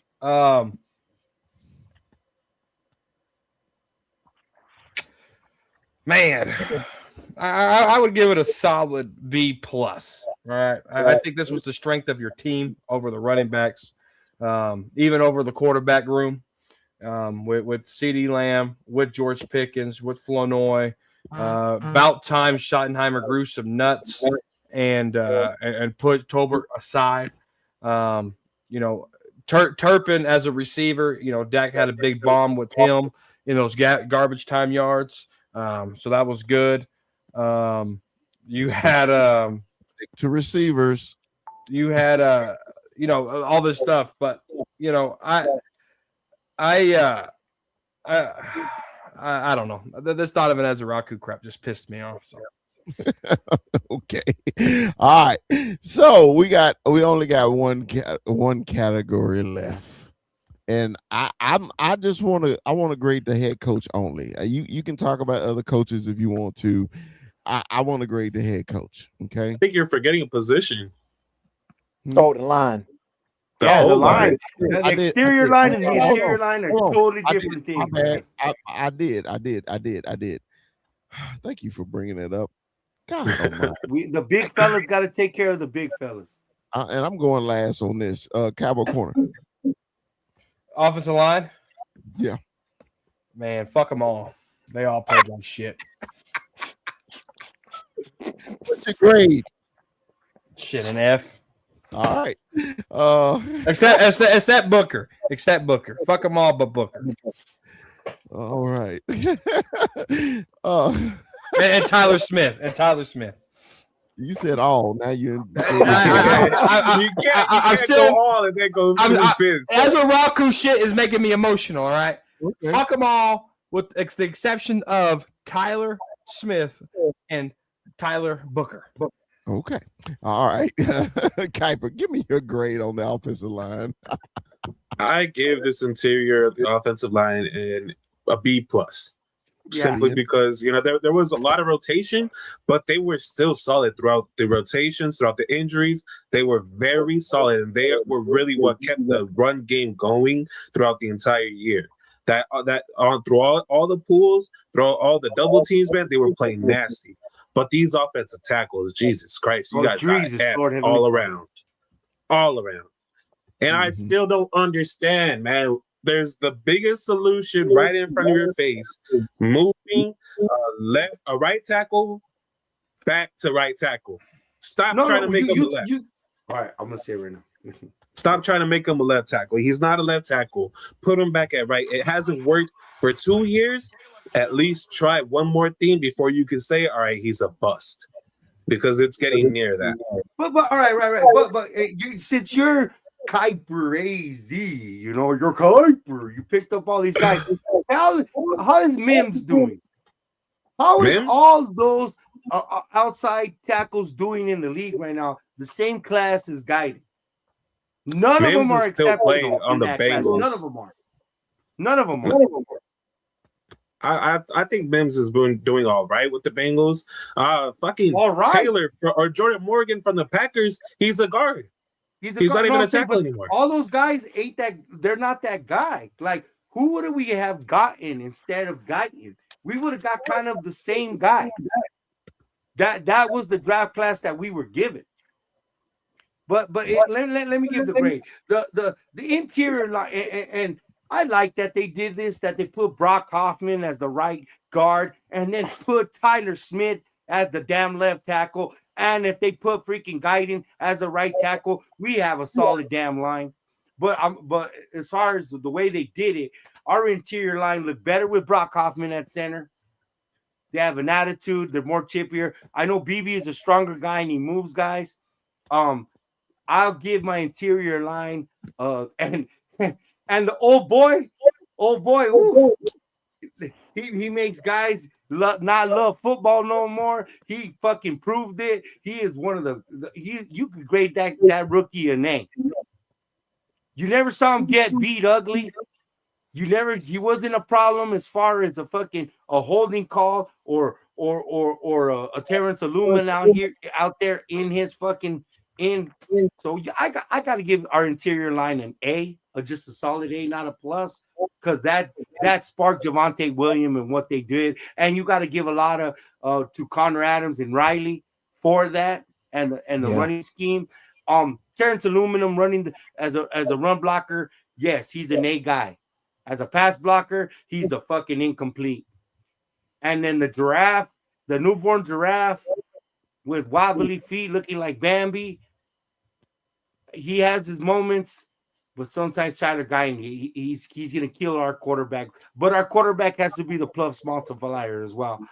And we know what the solution is. As much as we don't want to take Tyler Smith out of that interior, it looked nice against the Giants in that one drive. He should have threw a quarterback, but he didn't. I mean, interception, but he didn't.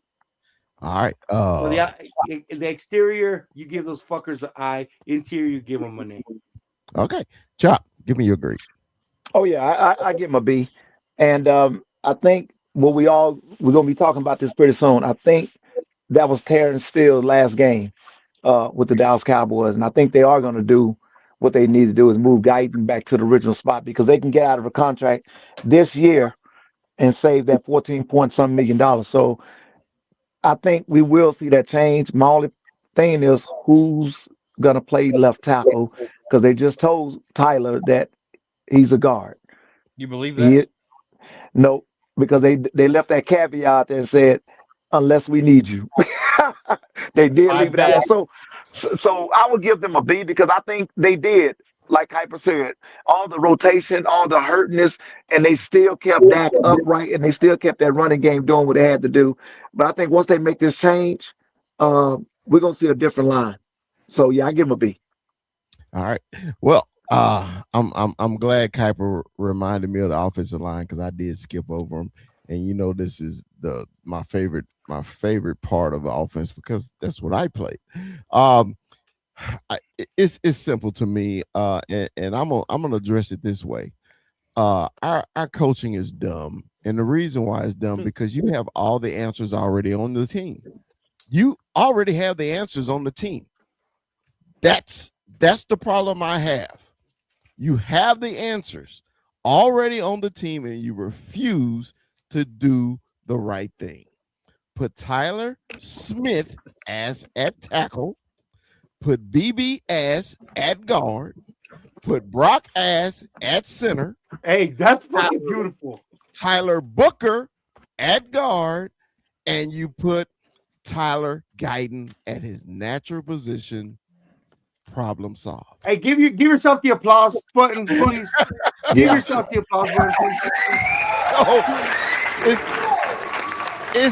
it's simple. It's simple. It's already there. But my grade has to be a solid C. It could have been a B, but just my tackle play was just horrendous at many points of the season. And I just can't give them a higher than a C just because of some of the games they could have got number 4 killed. All right. So well, check it out. When Eric Williams went down, you know who took his place, right? Yes. Larry Allen. Allen. That's why you see Larry Allen, that hump move, that ugly, it's an ugly highlight that he gets humped by Reggie White, but that's the ugliest highlight. But the thing is, you put your best players in the best positions because they can play them. That's the point. Yes. Bravo to your take. Bravo. So let me ask you, and Corner probably know this answer. How much? Because I know this is about money. When Tyler Smith was talking about this, how much do he gain or lose moving over? Because it's different. So it's actually illegal for the Cowboys to move him there full time. You can't pay him high guard money and then say you're left tackle, play there for 18 weeks. That's illegal. They can't do that. So they have to, if they move him, they have to give him a pay increase, which is probably they have to redo the deal, and he's probably going to get an additional $10 million APY. Yeah. Okay. And he's worth it. He worked it? Yeah. Hell yeah. I got to see him first. Probably the second best fucking left tackle in the league. You put him there. Well, he left guard, yes, but I got to see him at left tackle. Left tackle. You put him there, he's probably the second best left tackle in the league. I got to see him first before I pay him. Okay. Yeah. All right. So, I'd already brought this up. Y'all saw it. Head coach. I go first. I go real quick. Some games I saw Shotty out-coached himself. Some games he was out-coached. Some games he got stubborn and he got hooked on on passing. When in the beginning of the season, he was very balanced, coach. He was very balanced. We were seeing the run, the pass, the play action, the run, the pass, the play action, the run, the pass, the play action. Then we went to straight play action, straight play action, straight play action. Till then we went to straight pass, straight pass, straight pass. It's just like sometimes when we was like, what happened to our run game? Why did we stop throwing the damn ball? And I was just like, come on, bro. In the beginning of the season, you got me because I was enjoying the split, how you separated and you merged everything together, and it was a flowing offense. And I think at the end of the season, it was just like it was desperation mode. Let me throw the ball every play. So I'm gonna give our head coach a solid C minus. It could have been a whole lot better. I'm gonna start with Chop. Chop, you go first on the coach. Okay, I'm gonna second that. I do believe there are times that he lost focus in the flow of the game. Sometimes you can kind of feel your way through a game, so you call the game by the way you feel. And I think he lost his feeling on some of them because you're right. When they first started out, we saw motion, we saw splits, we saw movement, we saw gadgets. Not a whole lot of them. That's when we didn't like it because other stuff was working solid. And I think it was just his first year calling plays like that, and he kind of he outplayed himself on certain things. So I'm gonna give him a C as well. Um, Honestly, man, I don't know how y'all feel about it. I would really rather Shotty just be the head coach and have somebody else to call the game. I Okay. think he can manage the game better. Okay. All right. Kuiper, what grade you give the head coach of Cowboys? I give him a D plus. Okay. Because I do think he got a good streak, but then man, he just went up and down on everything. He seemed too I don't impression. I don't know like how to exactly say it, but he just seemed like he was getting way too much help from other people, and he wasn't really trying to he was trying to please everybody a little too You much. get away. Yeah, Yes. he He was. got influence. He was way too much influence on him later in the season. But the leadership still needs to be. He needs to develop a little more leadership, in my opinion. That culture. I'm gonna be honest. I thought this season was gonna be a lot worse. I thought he was gonna be a lot worse of a head coach. He surprised me in a couple ways. But you can't deny the offense wasn't a good offense. So I'll give him that at least. Okay. Cowboy Corner. What is your grade for the head coach? I give Schottenheimer a D minus. I feel like I think he talked a big game on the defense side of the ball. He told me that I would see differences on the defense side of the ball after he had a meeting with Eberflus, and I didn't see a difference. It actually got worse. He got away from the run too many times. That it was a 3rd and 9 one time against those sorry Chiefs on Thanksgiving, and he called the wide receiver screen on 3rd and 9. Just stupid stuff like that. Turpin getting arrested, and there was no discipline that followed with that. I didn't see a lot of difference in culture. Pickens quit on his team every now and then. CD had a lot of drops. You were too penalized. The best thing that you got was Pickens and he was able to have career highs, and Javonte Williams would have career highs. But as a coaching effort and as an offensive coordinator, I didn't see anything that wowed me. I don't like the way he handled it. I mean, he looked at Eberflus and said, "What the hell are you doing?" The next week he goes up in the booth and nothing was still corrected. As a head coach, you have to fix that. He should have been fired at the bye week. But yet you're over there vouching for him, and then you look like you get caught with your pants down because you fire him 2 days after your season's over. And then Ezra Raku just got arrested now. Your culture that you're building is not resonating with these guys. Period. It's a D minus for me. All right. Mikey, you got the last word on the head coach. Well, football wise, I'm with Papas. The Cardinal game alone, it's what's taking over the culture, the whole Dan Campbell thing, the whole fourth down thing. Sometimes you need to just take the points. Take the points. Because you're always playing catch up for the points that you don't take, and he would find himself in that position a lot. You know what I mean? I couldn't stand that. It was like the reverse of Mike McCarthy when uh freaking Greg the Leg or Dan get the fuck Maher would hit a 60-yarder. It'd be the worst thing because then he would be content to not go for it and do a long field goal. What this dude would, you know, instead of just taking the points and just leaving those points, we would be in more games and be in better positions and playing catch up. We went through these games. The we'll say the Panther game and the fucking the Packer game. Excuse me, damn, I can't think right now. And we're in the playoffs, regardless on how bad our defense was. We would have been the fucking 2010 Cardinals. Whack defense, good offense. Period. Right? Or was it the 2008 Cardinals? I don't know. It was 2008 Cardinals team. But as far as Marshawn Lynch handling what happened with Marshawn Lynch, I give him an A. We forget that trauma, and I'm not giving this team a pass, but Corey Stringer happened on the team before, and it killed that 2001 freaking Vikings team that was the 98 Vikings team with so things like this in teams does matter, and it does happen. You can't act like we're a team right now. One of us goes down, we're not the same. Right. So I hate to take it that way, but he did a bang up job when it comes to that. But yes, I believe Jera is hard to coach for, and he was a coach pleaser, and a people pleaser, and as strong as he presented himself, he did veer away from what you said. To your point, to all your guys' point, there was a change as it was, and he felt the pressure. It's like I said about Overshown. He felt pressure coming back because this offense was dynamic.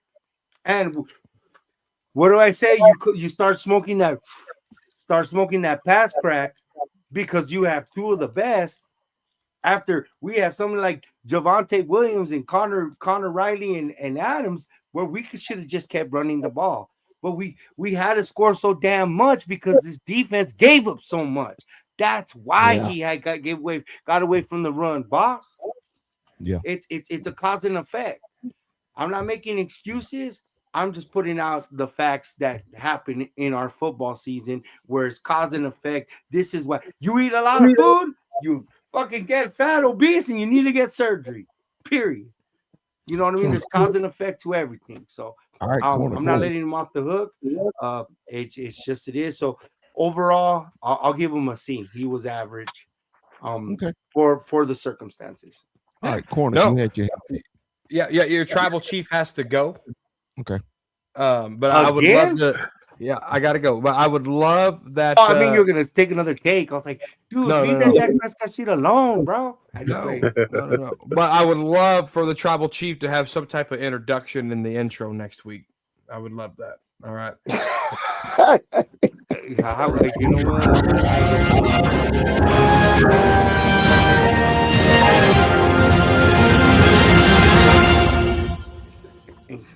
Goodbye. Fuck that shit.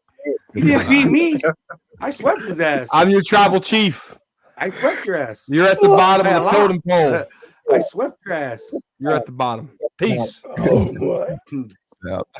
All right, real quick. So that was our gradings, man. I really enjoyed that. We all thought a little different about a lot of it, but it's still the whole team failed because we didn't get to our end goal. Yes. So yeah, it was some parts had passing grade, but most of them failed. So my last subject, man, real quick, the playoffs. Well, it was a great little weekend. Still going on right now. Right now, what's the score? 7-6 Houston. 22 seconds left before halftime. Big hit by Pittsburgh. You knocked him the fuck out. Anyway, So, uh, I'm actually right now. I'm actually 5-0. I'm 5-0 right now. So, I'm feeling real good. I was real happy about them birds getting their ass whipped. Yes, Uh, sir. have you noticed, if you have any kind of social media, have you noticed how Eagle fans have really disappeared? You don't know where they are. They got a No, missing they person. went from fighting with Cowboy fans to fighting against AJ William and Pertulo.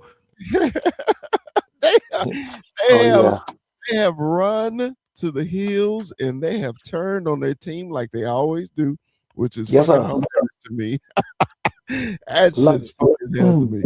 So they run from the hills. Josh Allen had a comeback in Jacksonville. I have to give Jacksonville a little props. I said I wasn't picking them because I really don't think they played anybody this season, and I think that showed up in the game against the Bills. I think last night, basically, just like I said, I didn't. You don't know which Charger team you're gonna get from week to week, and they were on the road in Boston, and it just like I thought, their offense just got stagnant, and the Bears doing bear shit traditionally, literally get behind and come back. Get behind and come back. Ain't that 7 comebacks they had this year? The Yep. Bears. All in Yep. the So same exact fucking ways. the same exact way.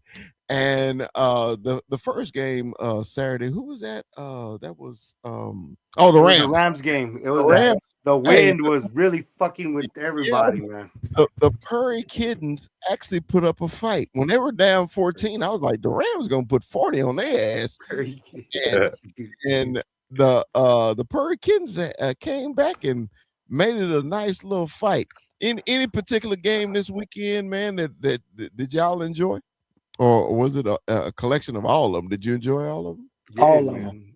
All of All of them. It's just the last. We, we get football horny, and this is the last of it, man. Mhm. Indiana doing their thing. You can't forget about fucking the Oh yeah, college football players. The U doing their thing. Like I was happy for the U, man. I want the U to be the U because college football is better when the U is the U. Um, yes, I sir. I I got something to tell you. I fell asleep with 5 minutes to go in that Packer game. I woke up in the middle of the night to pee, and my phone was going crazy. Like, did you watch it? And I was like, I didn't see the yeah, rest of that game because they man. did us a favor. It was a We beautiful needed. game. That's the best. That's I think that game had the aside from the Niners. The best thing about the Niners and the Eagles is that one of them was going to lose. You know what I mean? But Yeah. the best thing about what happened with the Bears and the Packers is that affected our pick. Having the 12th to and the 20th pick, we're sitting pretty on defensive players. I don't know where Yeah. Kiper is in his scouting right now, but he could tell us we could probably be in the run for two back to back good picks.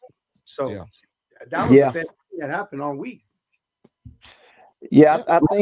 I think with the Packers losing like that, and I know some people feel different, but I didn't see too many Jerry Jones haters that day. It was crickets about Jerry Jones. And see, it silenced everybody. Yeah. Nobody said nothing about the Cowboys and the Michael Parsons trade. It Uh, became like, oops, look what happened. But I picked that game. I felt like the Bears would beat them worse, to be honest with you. Um, and I was surprised it was that close because to me, if you really watch the Packers, they're just an opportunist team. They don't have no dominant anything. Although those wide receivers they have is legit. yeah. They are, and that running back is legit. But it's Them something. not having Tucker Craft really affected him. Tucker Craft was that dude. It's just something missing from them, and I don't know what it is. It's Tucker It's Craft. something. It's Tucker Craft, probably Jordan Love, because I think he's arrogant as hell. And Mhm. because Good. if they would have played the second, they probably would have won if they would have had the backup quarterback. To be honest with you, and I don't know why, but that guy plays a very good football game when he's in there. So I was glad that Jordan Love was there because that just shored up this chance to lose. And with the Philadelphia and the 49ers, I can't stand either one of them. but I needed those green birds to go down because nobody to me is gonna beat Seattle or the Rams. If you ask me, Oh, the I don't Rams care. got scared. Right, The Rams I don't got care where scared. it end up. It's gonna be between those two. I don't care how the wind fall. It's gonna be between those two. Those, if you look at that, that's a culture team, and the way the head coach of Seattle got them guys playing like the Baltimore Ravens, because that's how they playing. If you watch that Seattle defense, I didn't know they was that good. I watched them a couple of games. I was like, oh my god, these guys can these guys can play because every position on the defense can hold their own. And when you have a defense like that, oh my God, you can just about do anything you want to do. And the only thing the offense have to do is just play regular football. Hey guys, I That's gotta it. get out of here. I gotta prepare on something. I saw what time it is. I Yes, love sir. you guys. You already Yes, sir. know. This was awesome to be a part of. Y'all make me feel alive. I appreciate it. Happy New Year and as good as beautiful, beautiful ass faces. Beautiful, even All you, day. boss, even you. I gotta get Later, Mikey. All right. So, Kaiba, how did you feel, man, about the playoffs this weekend? I just loved that basically every game except for these last two. I don't know why the fuck these last two are the last two. They should have been the first two. Honestly, we should have got them out of the way. But every game before that, man, you were just sitting up and Yep. watch. You weren't on your phone. You every time that there was a commercial, that's when you went to piss and come and run right back. Right? I love that. I love that. That's the playoffs. That's what the playoffs are supposed to be. And Yeah. every time that somebody brings up there shouldn't be divisions. If you're a divisional winner and you have a below 10 win season, you shouldn't get a home game. Fuck that shit, man. This is what happens. These are the kind of playoffs that happen because there's divisions, because like we get these kind of matchups, man. Anything can happen. I love these playoffs, but at the same time, man, fuck the NFC. Fuck the NFC to hell. Jesus Christ. I can't believe these are the last four teams, to be honest. I hate that these are the last four teams. All I get on Twitter is every single meme is the fucking three soldiers and the clown. Then the Cardinals are the fucking clown. Or the three stupid fucking scary dragons, and then you get the dumb shit looking one on the Cardinals. I hate this playoff so much because of that. I'm sorry, dog. I'm sorry. Y'all got a strong division, Kuiper. Y'all got a strong division, man. Oh I'm my, gonna it's give it to always you. strong. It's Yeah, always yeah. fucking strong. It's Y'all got a strong bullshit. division. Yeah. Hey, even Taylor said he's sorry. He's not a fan. Yeah, they division is strong, man. I mean, the Hey. North and the West is strong right now. You know. Shit. Somebody like this though, Kuiper. Wouldn't you want your division to be strong and make your team strong? Okay, it's either shit or get off the pot. You know what I mean? That's why Cowboy fans, we didn't really think that the Eagles were much, because our whole division was basically the same. The Eagles jumped out. Remember those first couple games they were winning, and we were like, how the fuck they win that game when their quarterback throwing for 100 yards and winning the game? You know, Yeah. their defense won them their first 8 games, and then when they had to come down to where their offense had to produce, they couldn't produce. So Right. that's why we was like, Eagles, y'all talking a lot of shit, but you really ain't doing shit. You know what I mean? Yeah. And I hate the fucking 40. I hate their ass with a passion, but I hate the Eagles more. Well, you know what? You know why the 49ers are winning? And I see it, and I know everybody else see it. Coaching. Yeah. Their coaching is phenomenal. I hate to say it, but they are missing so many key players, and they are still a threat to everybody. Yeah, when Kittle went down, I was like, man, they may lose this joint. Yeah, that's why I was like, I think they may I'll be honest, I said the same thing. Yeah. And they, matter of fact, they turned it up a notch. They actually did, yeah. I just wish, man, if I had a competent owner Pick somebody from these dudes. Get the offensive coordinator from the Rams. Make him the head coach or something, dude. Right. Jesus. So That's what I would do. so I want y'all pick, man. Who y'all got? Indiana or Miami? Chop, who you got? Miami, to the Canes, baby. Goddamn you. All right. Kuiper, who? I saw something the other day where it was Indiana has like 3, 4 stars, 4 Mhm, maybe. mhm. Yeah, They don't have a fucking superstar team. They have no, coaching, they got and coaching. to me, every single time coaching will win. Give me Indiana. All right. I want Indiana too, and I think Indiana is actually gonna blow them out. I really do. And let me tell But you why, Chop. talk to Let me me. tell you why. I know you're a U fan, and let me tell you why. Okay, every team Indiana play, they they play them like a lion. They slow play them. You know how they pat them around like they patting you on the head. Oh, you can play with me. You're a good little doggy. And next thing you know, they and bit your fucking head off. They up 21 on you just like that. I was like, what happened? You just when they was playing in the game, I was just like, what happened? This game was so close, and they were going Yeah. back and forth. And next thing you know, these some bitches are up 21. Dude, they did it against the Ducks. They did it Yep. against Alabama. You never thought that they was gonna beat the shit out of. I knew they were gonna beat them. They beat the shit out of Alabama. They Yeah, beat they Ohio did. State in a neutral field. Okay, and they should have blew their ass out too, but it was some circumstances that happened. They beat them too. Dude, everybody was always on this SEC shit, SEC shit, SEC. See, dude, the Big Ten and the ACC got teams too. Okay, Yes, I agree. with money now, it ain't just one conference no more. Nope. It's not. Y- It's not. Okay. So all you SEC fans and all that, it is proven. If you got some cash, ask Texas Tech. Because nobody thought Texas Tech would be in the fucking playoffs or have one of the best defense.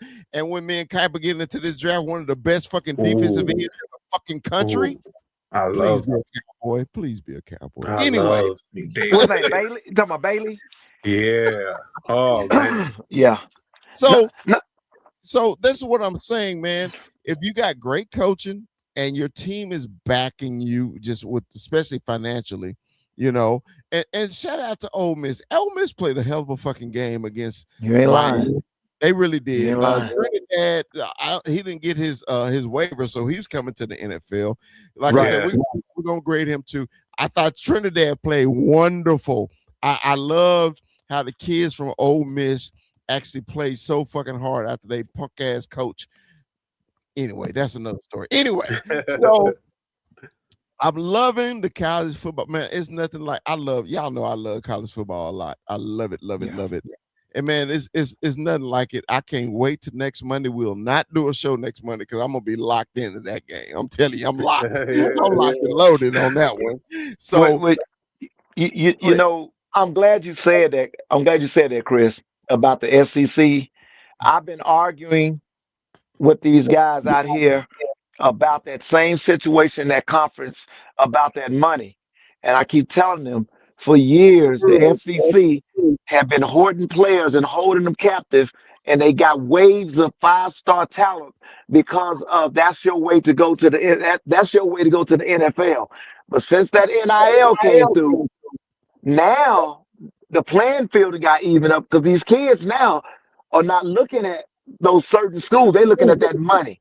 They're looking Yeah. at, oh, if I can get me 2 million, 3 million to go play, I don't care if it's West Turkish Indiana State. They paying right, me 2 million, I'm gone.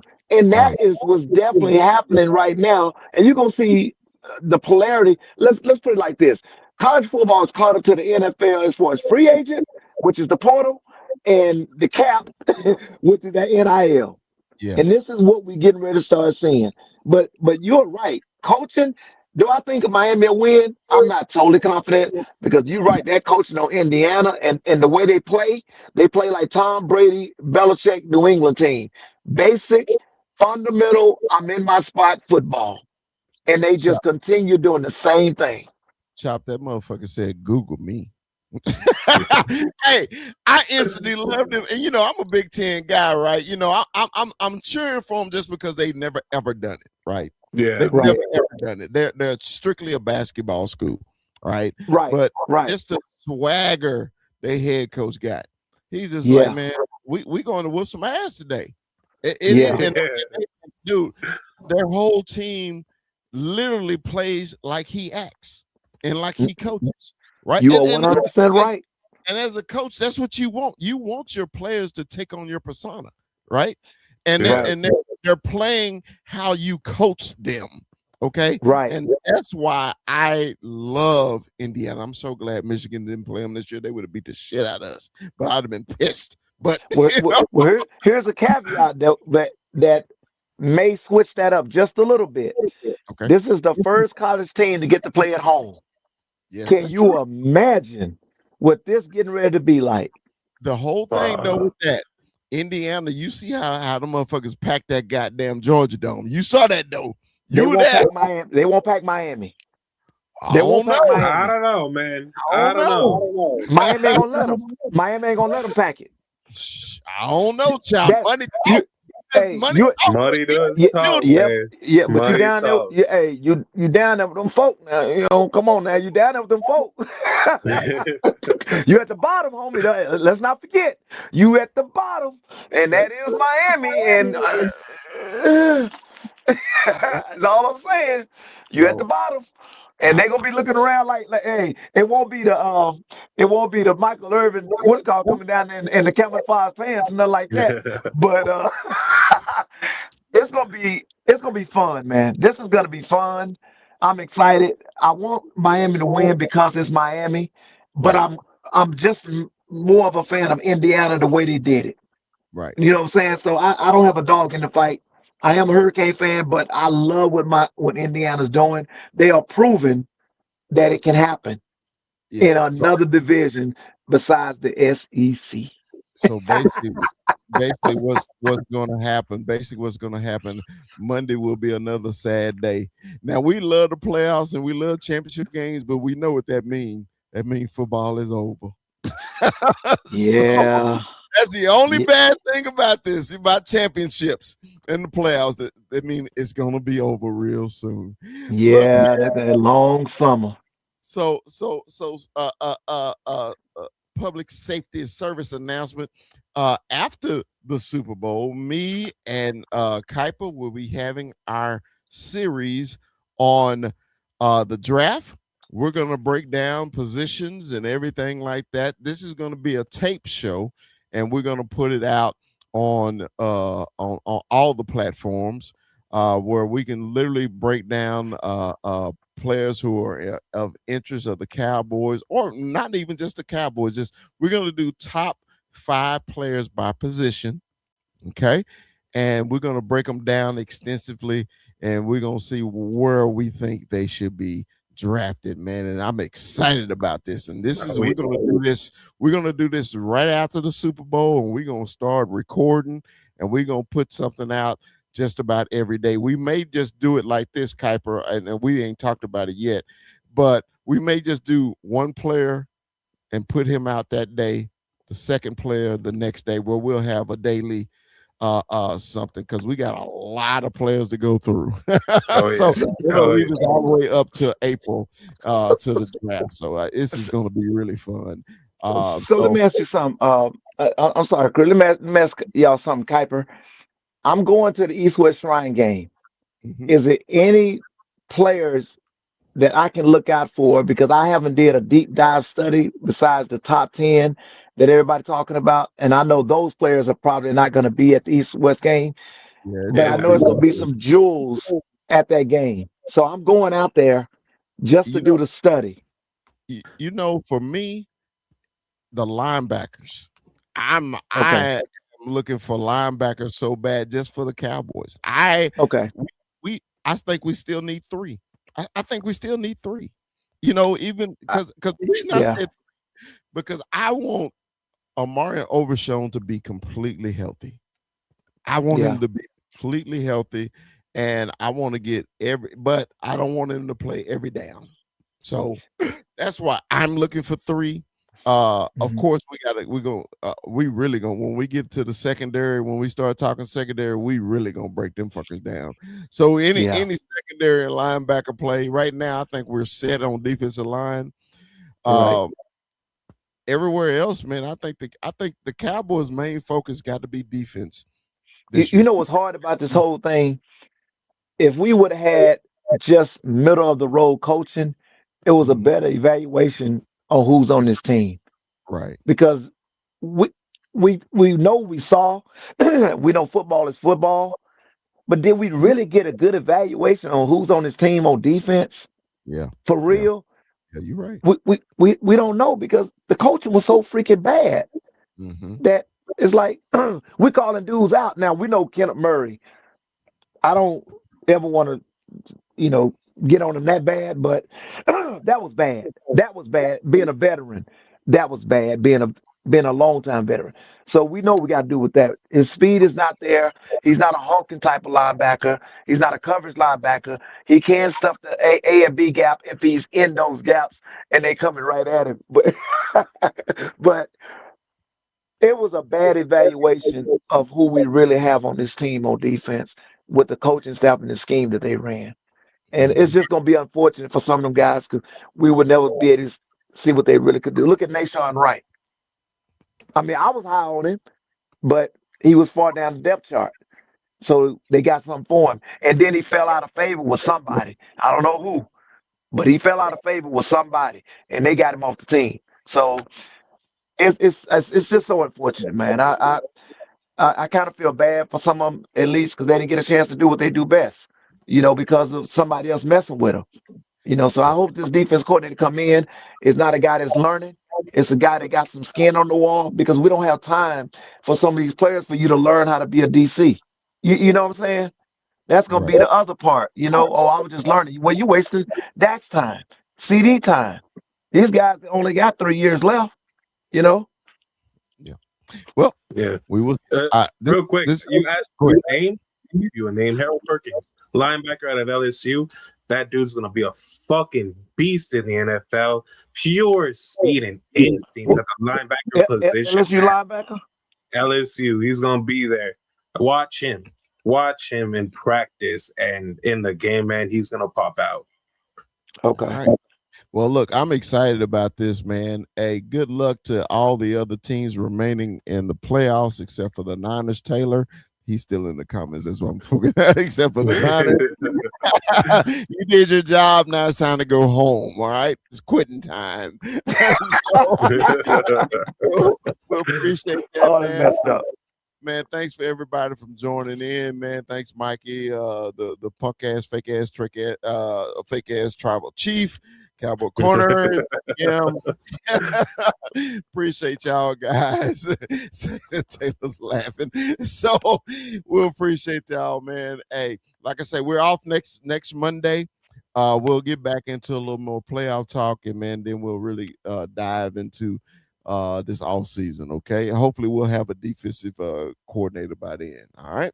So, man, like the big fella always say, Dallas Cowboys for life. We'll see y'all next time. Peace.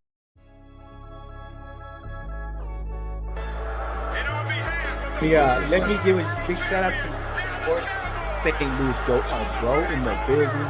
Always WWE Ivan Sosa in the building. You see him? You see him? The loyalist. You got Cowboy Beat in the building. The great Cowboy Beat. Big shout out, man. Big shout out to y'all. Appreciate y'all joining. We only growing, guys. We only growing. It's gonna get bigger.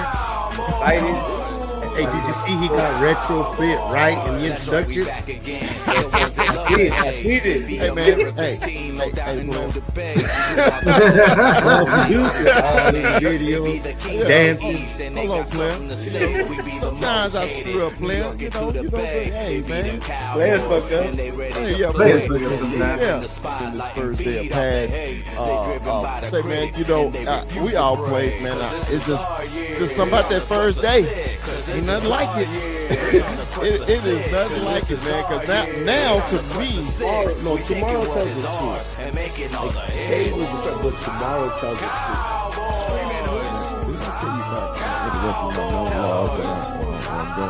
I'm sick of this shit, man. I'm sick of this shit, man. You know, I know we all co-hosts, but you know, I like to have a little quick monologue before we get into a subject. You know, your ass always got to spread shit and eating wings and Motherfucker sprint. Calm down. I haven't sprinted in 5 years. Calm down, Mikey. Calm down, Mikey. What you sprinting right now? Yeah, we got a long show. We can go as long as you want to, man. So 21, what you got for Brock today, man? Pleasure to meet you, Brock. I appreciate the love on TikTok, man. Shout out to Brock, man. Welcome to the show. So hey, I got the hard hitting questions, so I got the controversial. You'd have come out with that Whataburger in and out, right? I was we kind of keep it light, but big fella, I gotta hit him with Walter Cronkite. Okay. Drake or Kendrick?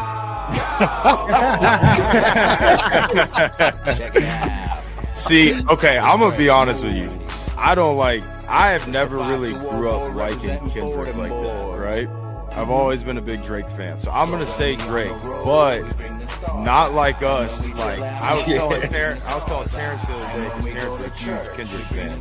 I was like, not like us has me feel like a certain way, because I'm like sitting there like vibing to that song, but it's like this is Drake, you know, and I'm a Drake fan over Kendrick any day. So that's not the only Kendrick song I like. Yeah. And remember, like, subscribe. Don't forget to like. Don't forget to like. If you love us, tell your friends about us. Like.